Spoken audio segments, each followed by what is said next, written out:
അപ്പോൾ നമ്മൾ മോഡ്യൂൾ 1 ആണ് നോക്കാൻ പോകുന്നത്. മോഡ്യൂൾ 3 നമ്മൾ നേരെ മോഡ്യൂൾ 1ലേക്കാണ് വന്നത്. മോഡ്യൂൾ 1ൽ നിന്ന് ഒരു കണ്ടിന്യൂഷൻ കിട്ടാൻ വേണ്ടിയാണ് മോഡ്യൂൾ 2ലേക്ക്. ഓക്കെ, മോഡ്യൂൾ 2 കൂടെ നോക്കി. ഇപ്പൊ മോഡ്യൂൾ 3 തന്നെ പഠിച്ചപ്പോൾ അതിനകത്ത് കുറെ റിയലിസത്തിന്റെ എലമെന്റ്സ് കയറി വന്നു. അപ്പോൾ നമ്മൾ മോഡ്യൂൾ 2 നോക്കുന്നതിന് മുന്നേ അതിനകത്തും കുറച്ച് തിയറിറ്റിക്കൽ എലമെന്റ്സ് കയറി വരും. അതുകൊണ്ട് അതിന് മുന്നേ നമുക്ക് എന്ത് ചെയ്യാം, മോഡ്യൂൾ 1 അങ്ങ് ഫിനിഷ് ചെയ്ത് വെച്ചേക്കാം. മോഡ്യൂൾ 1 ആണ് നിങ്ങളുടെ 10 മോഡ്യൂളിൽ ഏറ്റവും ഇമ്പോർട്ടന്റ് ആയ മോഡ്യൂൾ. ഇപ്പോൾ കേൾക്കുന്നില്ലേ? ഇപ്പൊ കേൾക്കുന്നുണ്ടോ?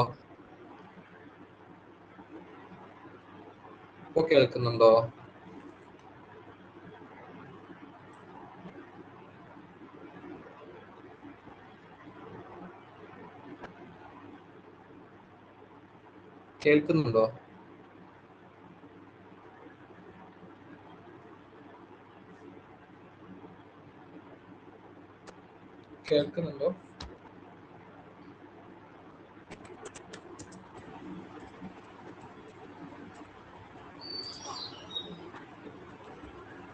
സൗണ്ട് ഇല്ലേ? അയ്യോ, ഇതിന് ഗിഷയുടെ നെറ്റ്വർക്ക് ഇഷ്യൂ ആണെങ്കിലോ? അങ്ങനെ വരാറുണ്ടല്ലോ, മനസ്സിലാവുന്നില്ലല്ലോ.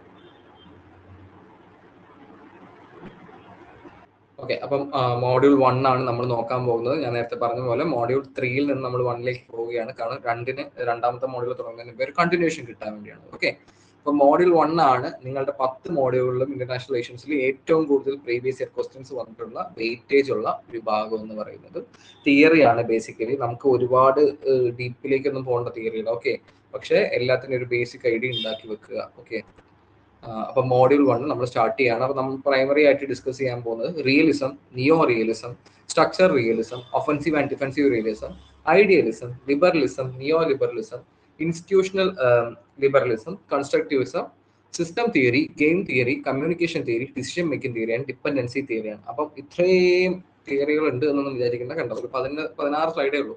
16 പേജ് കൊണ്ട് നമുക്ക് ഇത്രയും തിയറികൾ നോക്കി പോകാം. അത്രയും ഉള്ളൂ. ഓക്കെ, അപ്പൊ നിങ്ങൾക്ക് ഈ പറയുന്ന പ്രീവിയസ് ക്വസ്റ്റ്യൻസ് നോക്കിയാലും കൂടുതലും വന്നിട്ടുള്ളത് ഓതേഴ്സ് ആൻഡ് ബുക്സ്. ഓക്കെ, ഈ മോഡ്യൂളിൽ നിന്ന് വന്നിട്ടുള്ള കൂടുതൽ ചോദ്യങ്ങൾ ഞാൻ ഇപ്പോഴേ പറയാം.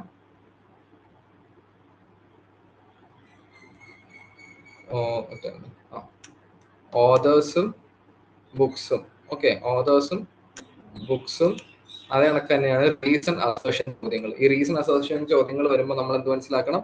തിയറിയെ കുറിച്ച് നമുക്ക് നോളജ് ഉണ്ടാവണം. തിയറി എന്താണ്, ഡിപെൻഡൻസി തിയറി എന്താണ്, റിയലിസം എന്താണ്, ക്ലാസിക്കൽ റിയലിസം എന്താണെന്നൊക്കെ ഒരു ധാരണ ഉണ്ടെങ്കിൽ മാത്രമേ നമുക്ക് എന്ത് ചെയ്യാൻ പറ്റൂ, ഈ പറയുന്ന റീസൺ അസേർഷൻ ചോദ്യങ്ങൾക്ക് നമുക്ക് ഉത്തരം നൽകാൻ കഴിയും. ഓക്കെ, അപ്പം നമുക്ക് അങ്ങനെ അങ്ങ് നോക്കി പോകാം.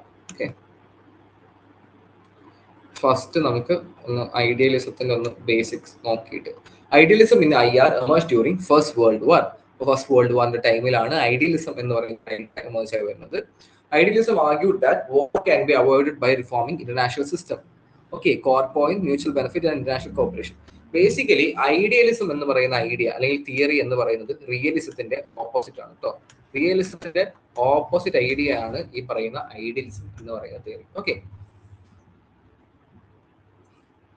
അപ്പം ഐഡിയലിസം, നിങ്ങൾക്ക് റിയലിസം പറയുമ്പോൾ ഇത് എന്തുകൊണ്ട് ഓപ്പോസിറ്റ് ആണ് നമുക്ക് മനസ്സിലാവും. ഐഡിയലിസം പറയുന്നത് എന്താണെന്ന് പറഞ്ഞാൽ ഇന്റർനാഷണൽ സിസ്റ്റത്തിൽ മാറ്റങ്ങൾ വരുത്തിക്കൊണ്ട് അല്ലെങ്കിൽ ഇന്റർനാഷണൽ സിസ്റ്റത്തിൽ കൂടുതൽ കോപ്പറേഷൻ, ഓക്കെ, മ്യൂച്വൽ ബെനിഫിറ്റ് ചെയ്യുന്ന കൂടുതൽ കോപ്പറേഷൻസ് ഉണ്ടാക്കി കഴിഞ്ഞാൽ നമുക്ക് ഈ പറയുന്ന ഇന്റർനാഷണൽ സിസ്റ്റത്തെ വളരെ സ്റ്റേബിൾ ആയി സമാധാനപരമായിട്ട് കൊണ്ടുപോകാം. ഓക്കെ, സ്റ്റേബിൾ ആൻഡ് പീസ്, സ്റ്റെബിലിറ്റിയും പീസും നമുക്ക് ഉറപ്പ് വരുത്താം എന്നാണ് ഐഡിയലിസം പറയുന്നത്. എന്താണ് ഐഡിയലിസം പറയുന്നത്? ഇന്റർനാഷണൽ കോപ്പറേഷനിലൂടെ അല്ലെങ്കിൽ മ്യൂച്വലി ബെനിഫിറ്റ് ചെയ്യുന്ന ഇന്റർനാഷണൽ മൂവ്മെന്റ്സിലൂടെ അല്ലെങ്കിൽ കോപ്പറേഷനിലൂടെ ഇന്റർനാഷണൽ സിസ്റ്റത്തിൽ നിന്നുകൊണ്ട് തന്നെ നമുക്ക് എന്ത് ചെയ്യാൻ പറ്റും? സ്റ്റെബിലിറ്റിയും പീസും ഉറപ്പുവരുത്താൻ പറ്റും എന്ന് പറയുന്ന ഒരു ഐഡിയ ആണ് ഐഡിയലിസം എന്ന് പറയുന്ന തിയറി പറയുന്നത്. ഓക്കെ, ഐഡിയലിസം അതിന്റെ ബേസിക് എത്ര ഉള്ളൂ.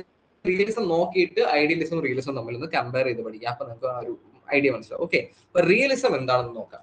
റിയലിസം ആണ് ഇന്റർനാഷണൽ റിലേഷൻസിലെ ഏറ്റവും മോസ്റ്റ് ഇമ്പോർട്ടന്റ് തിയറി എന്ന് പറയുന്നത് തന്നെ റിയലിസം ആണ്. അപ്പൊ റിയലിസത്തിന്റെ കുറെ വകഭേദങ്ങളുണ്ട്, അത് നമുക്ക് നോക്കാം.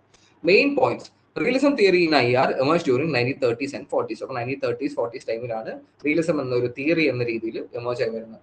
Realism എമേഴ്സ് as A challenge against idealism during the Inter war period. Okay, അപ്പം റിയലിസം എന്ന് പറയുന്ന ഐഡിയ വരുന്നത് എപ്പോഴാണെന്ന് പറഞ്ഞാൽ ഈ നമ്മുടെ 1ാം ലോക മഹായുദ്ധത്തിന് ശേഷവും 2ാം ലോക മഹായുദ്ധത്തിന് ഇടയ്ക്കും വെച്ചാണ്. ഓക്കെ, ആ ടൈമിൽ എന്തായിരുന്നു, ഒരു തരത്തിൽ ഐഡിയലിസം ആയിരുന്നു. ഐഡിയലിസം എന്ന് പറയാൻ കാരണം എന്താണ്? ഒന്നാം ലോക മഹായുദ്ധത്തിന് ശേഷം എന്ത് ഫോമായി? ഒന്നാം ലോക മഹായുദ്ധത്തിന് ശേഷം എന്ത് ഫോമായി? ലീഗ് ഓഫ് നേഷൻസ് ഫോം ആവുകയാണ് അല്ലെ. ഒന്നാം ലോക മഹായുദ്ധത്തിന് ശേഷം ലീഗ് ഓഫ് നേഷൻസ് ഫോം ആയി. അതെന്തായിരുന്നു? ബേസിക്കലി അത് ഇന്റർനാഷണൽ കോപ്പറേഷൻ ആയിരുന്നു, അല്ലെങ്കിൽ അത് ഒരു ഐഡിയൽ ആയിട്ടുള്ള ഒരു ഐഡിയലിസം ആയിരുന്നു. ഓക്കെ, ഐഡിയൽ ആയിട്ടുള്ള ഒരു ഐഡിയലിസം ആണ് നമുക്ക് വേണമെങ്കിൽ പറയാം.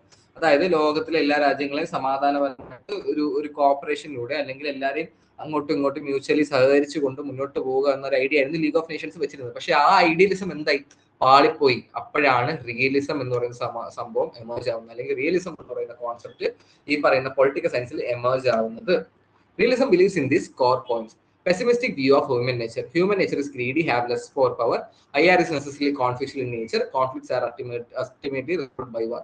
അപ്പം ഇതാണ് റിയലിസത്തിന്റെ പ്രൈമറി ഐഡിയ എന്ന് പറയുന്നത്. അപ്പം റിയലിസം എന്താണെന്ന് ഞാൻ ബേസിക്കലി പറഞ്ഞുതരാം. റിയലിസം പറയുന്ന ഒരു കാര്യം എന്ന് പറഞ്ഞാൽ ലോകം എന്ന് പറയുന്നത് അനാർക്കിയിലാണ്. ഓക്കെ, ലോകം എന്ന് പറയുന്നത്, അല്ലെങ്കിൽ ഇന്റർനാഷണൽ സിസ്റ്റം എന്ന് പറയുന്ന സംഭവം അനാർക്കിയിലാണ്, അല്ലെങ്കിൽ അരാജകത്വത്തിലാണ്. ഓക്കെ, അരാജകത്വത്തിലാണ്. ഓക്കെ, അനാർക്കി എന്താണെന്ന് എല്ലാവർക്കും അറിയായിരിക്കും. ഓക്കെ, അനാർക്കിയിലാണ് അല്ലെങ്കിൽ അരാജകത്വത്തിലാണ്. ഓക്കെ, അതായത് നമ്മൾ നേരത്തെ പഠിച്ച പോലെ ലോകത്തിനെ മൊത്തം നിയന്ത്രിക്കാനോ, അല്ലെങ്കിൽ ലോകത്തിൽ ഈ പറയുന്ന ഇന്റർനാഷണൽ നിയമങ്ങൾ, അല്ലെങ്കിൽ ഇന്റർനാഷണൽ ലോ എന്ന് പറയുന്ന കാര്യത്തെ പ്രാബല്യത്തിൽ കൊണ്ടുവരാൻ ഒരു ഗ്ലോബൽ സോവറിൻ ഇല്ല എന്ന് പറയുന്ന ഐഡിയ തന്നെയാണ് റിയലിസം പറയുന്നത്. നമ്മൾ നേരത്തെ ഒരു ക്രിട്ടിക്, ഓസ്റ്റിന്റെ ക്രിട്ടിക് നമ്മൾ ഇതേ കാര്യം പഠിച്ചിട്ടുണ്ട്. ഒരു ഗ്ലോബൽ സോവറിൻ ഇല്ല, ഓക്കെ, അല്ലെങ്കിൽ ഒരു ഗ്ലോബൽ എൻഫോഴ്സർ ഇല്ല എന്നാണ് റിയലിസത്തിന്റെ ഐഡിയ പറയുന്നത്. അത് മാത്രമല്ല, ഹ്യൂമൻ നേച്ചർ എന്ന് പറയുന്നത്, അല്ലെങ്കിൽ മനുഷ്യന്മാരുടെ സ്വഭാവം എന്ന് പറഞ്ഞാൽ എന്താണ്? ഗ്രീഡിയാണ്. അതേ കണക്ക് തന്നെ they have lust for power എന്നാണ് പറയുന്നത്. അതായത് അധികാരത്തിന് വേണ്ടി, ശക്തിക്ക് വേണ്ടി, ആധിപത്യത്തിന് വേണ്ടി മനുഷ്യന്മാർ എന്തും ചെയ്യും. അത്യാഗ്രഹമാണ് മനുഷ്യന്മാരുടെ സ്വഭാവം എന്നും, ആ അത്യാഗ്രഹം മൂലം ഈ പറയുന്ന അധികാരത്തിന് വേണ്ടി മനുഷ്യന്മാർ എന്തും ചെയ്യുമെന്ന് പറയുന്ന ഒരു ഐഡിയ ആണ് റിയലിസം. അങ്ങനെ അധികാരത്തിന് വേണ്ടി എന്തും ചെയ്യുമ്പോൾ എന്ത് പറയുന്നു? അവിടെ കോൺഫ്ലിക്റ്റ് ഉണ്ടാവുന്നു. ഓക്കെ, മനുഷ്യന്മാർ തമ്മിൽ, അല്ലെങ്കിൽ സ്റ്റേറ്റ് തമ്മിൽ, മനുഷ്യന്മാർ തമ്മിൽ കോൺഫ്ലിക്റ്റ് ഉണ്ടാകുമ്പോൾ എന്താ? നമ്മുടെ ഇന്റർനാഷണൽ സിസ്റ്റത്തിലേക്ക് വരുമ്പോൾ ആരൊക്കെ തമ്മിൽ കോൺഫ്ലിക്റ്റ് ആവുന്നു? സ്റ്റേറ്റുകൾ തമ്മിലുള്ള കോൺഫ്ലിക്റ്റ് ആവുന്നു. ഓക്കെ, സ്റ്റേറ്റുകൾ തമ്മിൽ കോൺഫ്ലിക്റ്റ് ആവുന്നത്, ഈ കോൺഫ്ലിക്റ്റുകൾ അൾട്ടിമേറ്റ്ലി എവിടെ വന്ന് നിൽക്കും എന്ന് പറയുന്നു? വാറിലേക്ക് വന്ന് നിൽക്കും എന്ന് പറയുന്നു. ഓക്കെ, അതാണ് പറയുന്നത് 1919 ഇടയ്ക്കും, ഒന്നാം ലോക മഹായുദ്ധത്തിനും 1939 ഇടയ്ക്കും, ഒന്നാം ലോക മഹായുദ്ധത്തിനും രണ്ടാം ലോക മഹായുദ്ധം സ്റ്റാർട്ട് ചെയ്ത്, സെക്കൻഡ് വേൾഡ് വാർ സ്റ്റാർട്ട് ചെയ്യുന്നതിന് മുന്നേ വരെ അതൊരു ഐഡിയലിസത്തിന്റെ പീരീഡ് ആയിരുന്നു. ഓക്കെ, ഇതൊരു ഐഡിയലിസത്തിന്റെ പീരീഡ് ആയിരുന്നു. അതായത് എല്ലാ രാജ്യങ്ങളും സഹകരിച്ചു കൊണ്ട് മുന്നേറി കഴിഞ്ഞാൽ ലോകത്തിലെ പ്രശ്നങ്ങളൊന്നുമില്ലാതെ മുന്നോട്ട് പോകാന്ന് പറഞ്ഞ ഐഡിയ ആയിരുന്നു ഈ കാലഘട്ടത്തിൽ ഉണ്ടായത്, ഒന്നാം ലോക മഹായുദ്ധം കഴിഞ്ഞാൽ. പക്ഷെ എന്ത് പറ്റി? 1940കളിൽ രണ്ടാം ലോക മഹായുദ്ധം കയറി വന്നു. അപ്പൊ മനസ്സിലായി എല്ലാ രാജ്യങ്ങളും സഹകരിച്ചിട്ടൊന്നും കാര്യമില്ല, ഈ പറയുന്ന യുദ്ധങ്ങൾ ഉണ്ടാകുക എന്ന് പറയുന്നത് ലോകത്തിൽ നമുക്ക് ഒഴിവാക്കാൻ കഴിയാത്ത കാരണമാണ്. കാരണം മനുഷ്യന്മാരെന്താണ്? പവർ മാക്സിമൈസേഴ്സ് ആണെന്ന് പറയുന്നത്. അതായത് അധികാരത്തിന് വേണ്ടി, ആധിപത്യത്തിന് വേണ്ടി മനുഷ്യന്മാർ പോകുന്നു എന്ന് പറയുന്ന ഒരു വളരെ റിയലിസ്റ്റിക് ആയ ഒരു ഐഡിയ ആണ്. അതുകൊണ്ടാണ് ഇത് റിയലിസം എന്ന് പറയുന്നത് തന്നെ. ഓക്കെ, കാരണം നമ്മൾ തന്നെ നോക്കിക്കഴിഞ്ഞാൽ, ഇന്നത്തെ സാഹചര്യങ്ങൾ വെച്ച് നോക്കിക്കഴിഞ്ഞാൽ നമുക്ക് മനസ്സിലാവും റിയലിസം എന്ന് പറയുന്ന ഐഡിയക്ക് ആ പേര് വരാൻ തന്നെ കാരണം വളരെ റിയലിസ്റ്റിക് ആയ സ്ഥലത്ത് നിന്നാണെന്ന് പറയുന്നത്. ഓക്കെ, ഇപ്പൊ ഹ്യൂമൻ നേച്ചർ ഗ്രീഡിയാണ്, ലെസ് ഫോർ പവർ എന്നൊക്കെ പറയാൻ ചിലപ്പോൾ തർക്കിക്കാം, അങ്ങനെയൊന്നും അല്ല, അതൊക്കെ എന്ത് വർത്താനം, അങ്ങനെ ആക്ഷേപിക്കാൻ പറയാന്നൊക്കെ പറയാം, നമുക്ക് വേണമെങ്കിൽ പറയാം. പക്ഷെ റിയലിസം എന്ന ഐഡിയ പറയുന്നത്, അല്ലെങ്കിൽ ആ തിയറി പറയുന്നത് എന്താണ്? Human nature is greedy. Okay, have less for power, and so it leads to conflict, and these conflicts are ultimately resolved by war. Okay, അതായത് ഹ്യൂമൻ നേച്ചർ ഗ്രീഡി ആണ്, അത്യാഗ്രഹിയാണ് മനുഷ്യന്മാര്. അത്യാഗ്രഹിയായ മനുഷ്യന്മാർ എന്ത് ചെയ്യുന്നു? അധികാരം നേടാൻ വേണ്ടി, അല്ലെങ്കിൽ പവറിന് വേണ്ടി ഏത് അറ്റം വരെ പോകും. ആ അറ്റം വരെ പോകുമ്പോൾ എന്ത് പറ്റുന്നു? അവിടെ കോൺഫ്ലിക്റ്റ് ഉണ്ടാവുന്നു. ഈ കോൺഫ്ലിക്റ്റ് ഉണ്ടാവുമ്പോൾ അതിനെ റിസോൾവ് ചെയ്യാൻ കഴിയുന്നത് യുദ്ധങ്ങളിലൂടെ മാത്രമായിരിക്കും. ഓക്കെ, നിങ്ങൾ ഇന്നത്തെ ലോകത്ത് നോക്കിയാലും നമ്മൾ പ്രൈമറി കാണുന്ന റിയലിസം ആണ്. ഇപ്പൊ രണ്ടാം ലോക മഹായുദ്ധത്തിന് ശേഷം വീണ്ടും എന്ത് UN ഒക്കെ വന്നു നമ്മൾ പറയുന്നുണ്ടല്ലേ. UN ഒക്കെ വന്നിട്ടും എന്ത് പറ്റി? അത് ഇന്റർനാഷണൽ കോർപ്പറേഷനിലൂടെ എന്താണ് എല്ലാ പ്രശ്നങ്ങളും പരിഹരിച്ചു പോകുന്നുണ്ടോ? ഇല്ല, പരിഹരിക്കാൻ സാധിക്കുന്നില്ല. UN ഈ പറയുന്ന രീതിയിൽ UN ഒരു റിയലിസ്റ്റിക് ആണ് ആക്ട് ചെയ്തുകൊണ്ടിരിക്കുന്നത്. കാരണം UN എന്ത് ചെയ്യുന്നുണ്ട്? ഈ കോൺഫ്ലിക്റ്റ് ആയ പ്രദേശങ്ങളിൽ സമാധാനം കൊണ്ടുവരാനായിട്ട് അവരൊരു ആർമിയെ വിന്യസിച്ചിട്ടാണ്, അല്ലെങ്കിൽ UN സേനാംഗങ്ങളായിട്ടുള്ള, അല്ലെങ്കിൽ UN അംഗങ്ങളായുള്ള രാജ്യങ്ങളുടെ സേനയെ ഉപയോഗിച്ചിട്ടുകൊണ്ടാണ് UN പീസ് കീപ്പിംഗ് മിഷൻസ് ഇപ്പൊ നടത്തിക്കൊണ്ടിരിക്കുന്നത്. അപ്പൊ അവരും ഇപ്പം വളരെ റിയലിസ്റ്റിക് ആയിട്ടാണ് കാര്യങ്ങൾ ഡീൽ ചെയ്യുന്നത്. അപ്പൊ റിയലിസം പറയുന്നത് ഐഡിയലിസം എന്ന് പറഞ്ഞ സംഭവമൊന്നും ഇല്ല. അതായത് ഇന്റർനാഷണൽ കോർപ്പറേഷനിലൂടെ ലോകത്ത് സമാധാനവും സ്റ്റെബിലിറ്റിയും പീസും ഒക്കെ ഉറപ്പുവരുത്തുക എന്ന് പറയുന്നത് ഉട്ടോപ്യനിസം എന്നാണ് പറയുന്നത്. ഓക്കെ, അതായത് ഉട്ടോപ്യൻ എന്ന് പറഞ്ഞാൽ എന്താ അറിയാലോ, അതായത് നടക്കാത്തൊരു കാര്യം. ഓക്കെ, വളരെ നടക്കാത്തൊരു സ്വപ്നമായ നിൽക്കത്തേ ഉള്ളൂ. റിയലിസം ആണ് ലോകത്തിലുള്ളത്. അതായത് മനുഷ്യന്മാരൊക്കെ ഇങ്ങനെയാണ്, അതുകൊണ്ട് തന്നെ അൾട്ടിമേറ്റ്ലി അധികാരത്തിന് വേണ്ടി മനുഷ്യന്മാർ ഏതറ്റവും വരെ പോകും. അധികാരത്തിന് വേണ്ടി അങ്ങനെ അറ്റം പോകുമ്പോൾ യുദ്ധങ്ങളാണ് അതിന്റെ എൻഡ് പോയിന്റ് എന്ന് പറയുന്ന ഐഡിയ ആണ് റിയലിസം. നിങ്ങൾക്ക് മനസ്സിലായി കാണുമെന്ന് ഞാൻ വിചാരിക്കുന്നു. അപ്പൊ state are the primary actors of IR. നമുക്കറിയാവുന്ന പോലെ സ്റ്റേറ്റ് ആണ് ഇന്റർനാഷണൽ റിലേഷൻസിന്റെ primary actors. International system is anarchic in nature, there is no world government. ഇതാണ് ഞാൻ നേരത്തെ പറഞ്ഞു പോയത്. അതായത് ഇന്റർനാഷണൽ സിസ്റ്റം എന്ന് പറയുന്ന അല്ലെങ്കിൽ ലോകം എന്ന് പറയുന്ന അല്ലെങ്കിൽ ലോകത്തിലുള്ള ഈ മൊത്തത്തിലുള്ള ഈ സിസ്റ്റം ഉണ്ടല്ലോ, ഒരു വേൾഡ് ഓർഡർ ഉണ്ടല്ലോ, ഈ വേൾഡ് ഓർഡർ എന്ന് പറയുന്നത് അനാർക്കിക് ആണെന്നാണ് പറയുന്നത്, അല്ലെങ്കിൽ അരാജകത്വമാണ് നിറഞ്ഞിരിക്കുന്നത്. അതായത് ഒരു നോ വേൾഡ് ഗവൺമെന്റ് എന്നാണ് പറയുന്നത്. അതായത് ലോകത്തിനെ നിയന്ത്രിക്കാനായിട്ട് ഒരു ലോകത്തിന്റെ ഒരു ഗവൺമെന്റ് ഇല്ല, അല്ലെങ്കിൽ ഒരു ലോകത്തിൽ ഒരു സോവറിൻ ഇല്ല, ഒരു ഭരണാധികാരി ഇല്ല, അല്ലെങ്കിൽ ഒരു നിയമങ്ങൾ എൻഫോഴ്സ് ചെയ്യാൻ വേണ്ടി ഒരു ലോ എൻഫോഴ്സർ ഇല്ല. അപ്പൊ ഇങ്ങനത്തെ സാഹചര്യത്തിൽ എന്ത് പറ്റുന്നു? രാജ്യങ്ങൾക്ക് അവസാനം എവിടെ വന്ന് നിൽക്കുന്നു? ബേസിക്കലി രാജ്യങ്ങൾ എന്ത്, ഈ survival of the fittest idea തന്നെയാണ്. ഓക്കെ, സർവൈവൽ വരച്ച് ഒരുപാട് കുളമാക്കുന്നത് അല്ലേ, എന്നാലും കുഴപ്പമില്ല. സർവൈവൽ ഓഫ് ദ ഫിറ്റസ്റ്റ് എന്ന് പറയുന്ന ഐഡിയ തന്നെയാണ് റിയലിസം വെച്ച് പുലർത്തുന്നത്. അതായത് ശക്തിയുള്ളവൻ ആരാണോ, ആധിപത്യം നടത്താൻ കഴിയുന്ന ആരാണോ, അധിനിവേശം നടത്താൻ കഴിയുന്നവൻ ആരാണോ, അവൻ ബാക്കിയുള്ള ആൾക്കാരെ ചവിട്ടി മതിച്ചുകൊണ്ട് ഇന്റർനാഷണൽ സിസ്റ്റത്തിൽ ഡോമിനേറ്റ് ചെയ്ത് നിൽക്കും. ഓക്കെ, അതിനുള്ള ഒരു റേസിലാണ് ലോകം ഓടിക്കുന്നതാണ് ഈ അനാർക്കി കൊണ്ട് നമ്മൾ ബേസിക്കലി ഉദ്ദേശിക്കുന്നത്. So okay, so there is no, basically there is no world government. So what we are in an anarchic state. So the end point is war. Okay, so the end point is war. Okay, അടുത്താണ് neo realism എന്ന് പറയുന്നത്. Okay, neo realism എന്ന് പറയുന്നത് നിയോ റിയലിസത്തിന്റെ ഒരു newer. നിയോ എന്ന് പറയുന്ന വാക്കിന്റെ അർത്ഥം എന്താണെന്ന് അറിയില്ലോ? നിയോ റിയലിസത്തിന് നമ്മൾ സ്ട്രക്ചർ റിയലിസം എന്നൊക്കെ പറയാറുണ്ട്. ഓക്കെ, അപ്പം നിയോ എന്ന വാക്കിന്റെ അർത്ഥം എന്ന് പറഞ്ഞാൽ പുതിയത്. ഓക്കെ, ന്യൂ എന്നൊക്കെ തന്നെയാണ് നിയോയുടെ അർത്ഥം. അപ്പൊ നിയോ റിയലിസം ഇൻ IR എന്ന് നോക്കുക. No authority to provide security to nation states. Okay, correct.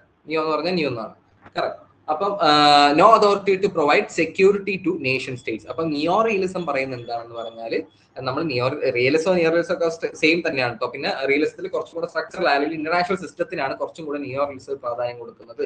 ഈ മനുഷ്യന്മാരുടെ സ്വഭാവത്തിനെ കുറിച്ചല്ല പറയുന്നത്. ഈ പറയുന്ന ഇന്റർനാഷണൽ സിസ്റ്റം ഉണ്ട്, അല്ലെങ്കിൽ ഒരു വേൾഡ് ഓർഡർ ഉണ്ടല്ലോ, അതാണ് ഈ കോൺഫ്ലിക്റ്റിലേക്ക് നയിക്കുന്നത് എന്നാണ് നിയോ റിയലിസം പറയുന്നത്. ഓക്കെ, അപ്പം no authority to provide security to nation states. അപ്പൊ നിയോ റിയലിസം പറയുന്നത് സ്ട്രക്ചറിലുള്ള പ്രശ്നമാണ്. ഓക്കെ, അതായത് ലോകത്തിൽ എന്തില്ല, ലോകത്തിനെ മൊത്തം നിയന്ത്രിക്കാൻ കഴിയുന്ന ഒരു അതോറിറ്റി ലോകത്തിലില്ല, അല്ലെങ്കിൽ ലോകത്തിലുള്ള ഈ ചെറിയ രാജ്യങ്ങൾക്കോ അല്ലെങ്കിൽ ഈ അധികാരത്തിൽ ഈ പവർ റേസിൽ പിടിച്ചു നിൽക്കാൻ കഴിയാത്ത അണ്ടർ ഡെവലപ്ഡ് ആയ രാജ്യങ്ങൾക്കോ പൂർ ആയിട്ടുള്ള രാജ്യങ്ങൾക്കോ എന്ത് സെക്യൂരിറ്റി നൽകാനൊന്നും ലോകത്തിൽ ആരില്ല, ഒരു അതോറിറ്റി ഇല്ല, അല്ലെങ്കിൽ ലോകത്തിന് ഒരു സോവറിൻ ഇല്ല. അപ്പൊ അങ്ങനത്തെ സാഹചര്യത്തിൽ അവരെന്ത് ചെയ്യും? അവരും ഈ റേസിന്റെ ഭാഗമാവും. അതിന്റെ ഭാഗമായിട്ട് ആംസ് റേസ് ഉണ്ടാവും, ലോകത്തിൽ അധിനിവേശങ്ങൾ നടക്കും, ഒരു നിയോ ഇമ്പീരിയലിസം നടക്കും. അപ്പം ഇതെല്ലാമാണ് അവസാനം കോൺഫ്ലിക്റ്റ് ആയിട്ട് വന്നത്. അപ്പം ഈ നിയോ റിയലിസം പറയുന്നത് മനുഷ്യന്മാരുടെ സ്വഭാവവും കാര്യമൊന്നുമല്ല, ഹ്യൂമൻ നേച്ചറിന് നിയോ റിയലിസത്തിന് വലിയ പ്രാധാന്യം കൊടുക്കുന്നില്ല. അതാണ് റിയലിസവും അല്ലെങ്കിൽ ക്ലാസിക്കൽ റിയലിസവും നിയോ റിയലിസവും തമ്മിലുള്ള വ്യത്യാസം എന്താണെന്ന് ചോദിച്ചു കഴിഞ്ഞാൽ, നിയോ റിയലിസത്തിൽ ഹ്യൂമൻ നേച്ചറിന് അല്ലെങ്കിൽ മനുഷ്യന്മാരുടെ സ്വഭാവം ഇങ്ങനെയാണ്, മനുഷ്യന്മാർ ഗ്രീഡി ആണെന്നൊന്നുമല്ല നിയോ റിയലിസത്തിൽ പറയുന്നത്. നമ്മുടെ ഈ മൊത്തത്തിലുള്ള ഈ സിസ്റ്റം ഉണ്ടല്ലോ, ഇന്റർനാഷണൽ സിസ്റ്റത്തിൽ ഇങ്ങനെ എല്ലാ കാര്യങ്ങളും നോക്കി നടത്തി എല്ലാവർക്കും ഒരേ രീതിയിലുള്ള സെക്യൂരിറ്റി നൽകാൻ, അല്ലെങ്കിൽ ഇന്റർനാഷണൽ ലോ എന്ന് പറയുന്ന സംഭവത്തെ ഒരേ രീതിയിലേക്ക് എല്ലാ രാജ്യങ്ങളിലേക്ക് എത്തിച്ചു കൊടുക്കാനും ഒരു അതോറിറ്റി ഇല്ല. അതാണ് നിയോ റിയലിസവും ക്ലാസിക്കൽ റിയലിസവും തമ്മിലുള്ള വ്യത്യാസം. അപ്പൊ ക്ലാസിക്കൽ റിയലിസം എന്തിന് കൂടുതൽ ഊന്നൽ നൽകുന്നു? ക്ലാസിക്കൽ റിയലിസം ഹ്യൂമൻ നേച്ചറിന് കൂടുതൽ ഊന്നൽ നൽകുന്നു. ഓക്കെ, ക്ലാസിക്കൽ റിയലിസം ഹ്യൂമൻ നേച്ചറിന് കൂടുതൽ ഇമ്പോർട്ടൻസ് നൽകുന്നു. നിയോ റിയലിസം ഇന്റർനാഷണൽ സിസ്റ്റത്തിനാണ്, അല്ലെങ്കിൽ ഈ പറയുന്ന അനാർക്കിക് ആയിട്ടുള്ള ഇന്റർനാഷണൽ സിസ്റ്റത്തിനാണ്. മനസ്സിലാവുന്നുണ്ടാവില്ല എങ്ങനെയായിരുന്നു, പക്ഷെ ഇങ്ങനെ പറഞ്ഞു പോകുമ്പോൾ ജസ്റ്റ് മനസ്സിലാവുന്നതാണ്. കാരണം എനിക്ക് ഇങ്ങനെ എഴുതാൻ പറ്റും ഇപ്പൊ എന്ന് വെച്ചിട്ട്, സോറി. ഓക്കെ, ക്ലാസിക്കൽ റിയലിസം എന്തിന് ഇമ്പോർട്ടൻസ് കൊടുക്കുന്നു? ക്ലാസിക്കൽ റിയലിസം ഈ പറയുന്ന എന്തിനാണ് ഇമ്പോർട്ടൻസ് കൊടുക്കുന്നത്? ക്ലാസിക്കൽ റിയലിസം എന്തിന് ഇമ്പോർട്ടൻസ് കൊടുക്കുന്നു? പറയൂ.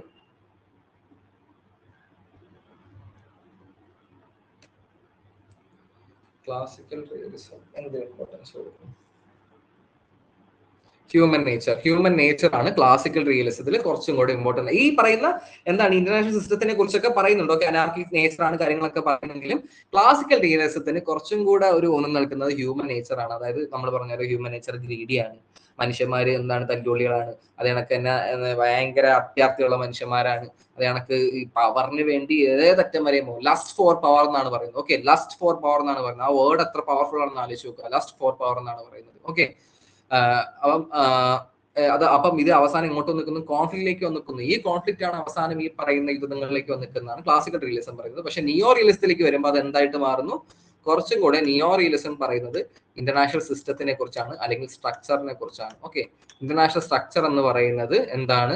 അനാർക്കിക്കാണ്, അല്ലെങ്കിൽ അരാജകത്വമാണ്, അല്ലെങ്കിൽ നമ്മളെ ലോകത്തിലുള്ള എല്ലാ രാജ്യങ്ങൾക്കും ഒരേപോലെ സെക്യൂരിറ്റി കൊടുത്ത്, അല്ലെങ്കിൽ ലോകത്തിലുള്ള എല്ലാ രാജ്യങ്ങൾക്കും ഒരേപോലെയുള്ള എന്താണ് ശക്തിയും കാര്യങ്ങളും എല്ലാം കൊടുത്ത് ഒരു ബാലൻസ് കീപ്പ് ചെയ്യാൻ പറ്റാത്തിടത്തോളം കാലം അവിടെ കോൺഫ്ലിക്റ്റ് ഉണ്ടായിക്കൊണ്ടേയിരിക്കും എന്നാണ് പറയുന്നത് നിയോ റിയലിസത്തിൽ. ഓക്കെ, അവിടെ ഹ്യൂമൻ നേച്ചറിന് നിയോ റിയലിസത്തിൽ ചെറിയ പ്രാധാന്യമാണ് കൊടുക്കുന്നത്. അതുകൊണ്ടാണ് നമ്മൾ നിയോ റിയലിസത്തിനെ സ്ട്രക്ചറൽ റിയലിസം, അല്ലെങ്കിൽ നിയോ റിയലിസത്തിനെ നമ്മൾ സ്ട്രക്ചറൽ റിയലിസം എന്നും പറയാറുണ്ട്.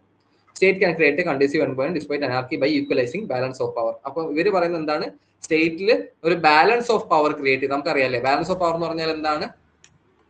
ബൈപോളാറും യൂണിപോളാറും ആകാതിരിക്കുക വേൾഡ് എന്ന് പറയുന്നത് ഒരു തരത്തിൽ ബാലൻസ് ഓഫ് പവർ ആണ്. ഓക്കെ, അതായത് ഈ ശക്തി എന്ന് പറയുന്നത്, അല്ലെങ്കിൽ പവർ എന്ന് പറയുന്ന കാര്യം ഒരാളിലേക്ക് മാത്രം കേന്ദ്രീകരിക്കാതെ, അല്ലെങ്കിൽ കോൺസെൻട്രേറ്റ് ചെയ്യാതെ അത് പല രീതിയിലേക്ക് ഡൈവേഴ്സിഫൈ ചെയ്ത് പോകുന്നതിനെയാണ് നമ്മൾ ബാലൻസ് ഓഫ് പവർ എന്ന ഐഡിയ കൊണ്ട് ഉദ്ദേശിക്കുന്നത്. ഓക്കെ,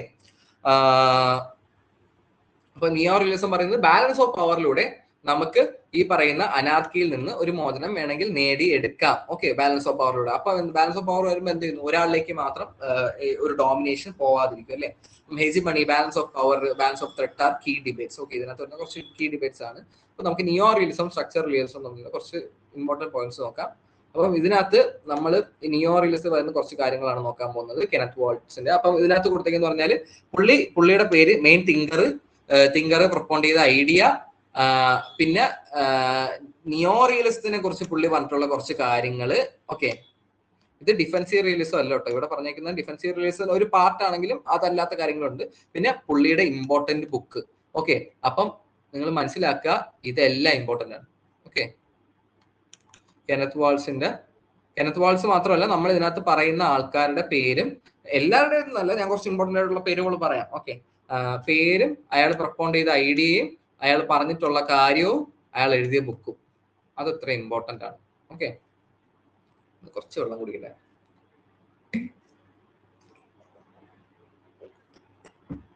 എല്ലാവരും വെള്ളമൊക്കെ കുടിക്കുക, ഭയങ്കര ചൂടാണ്.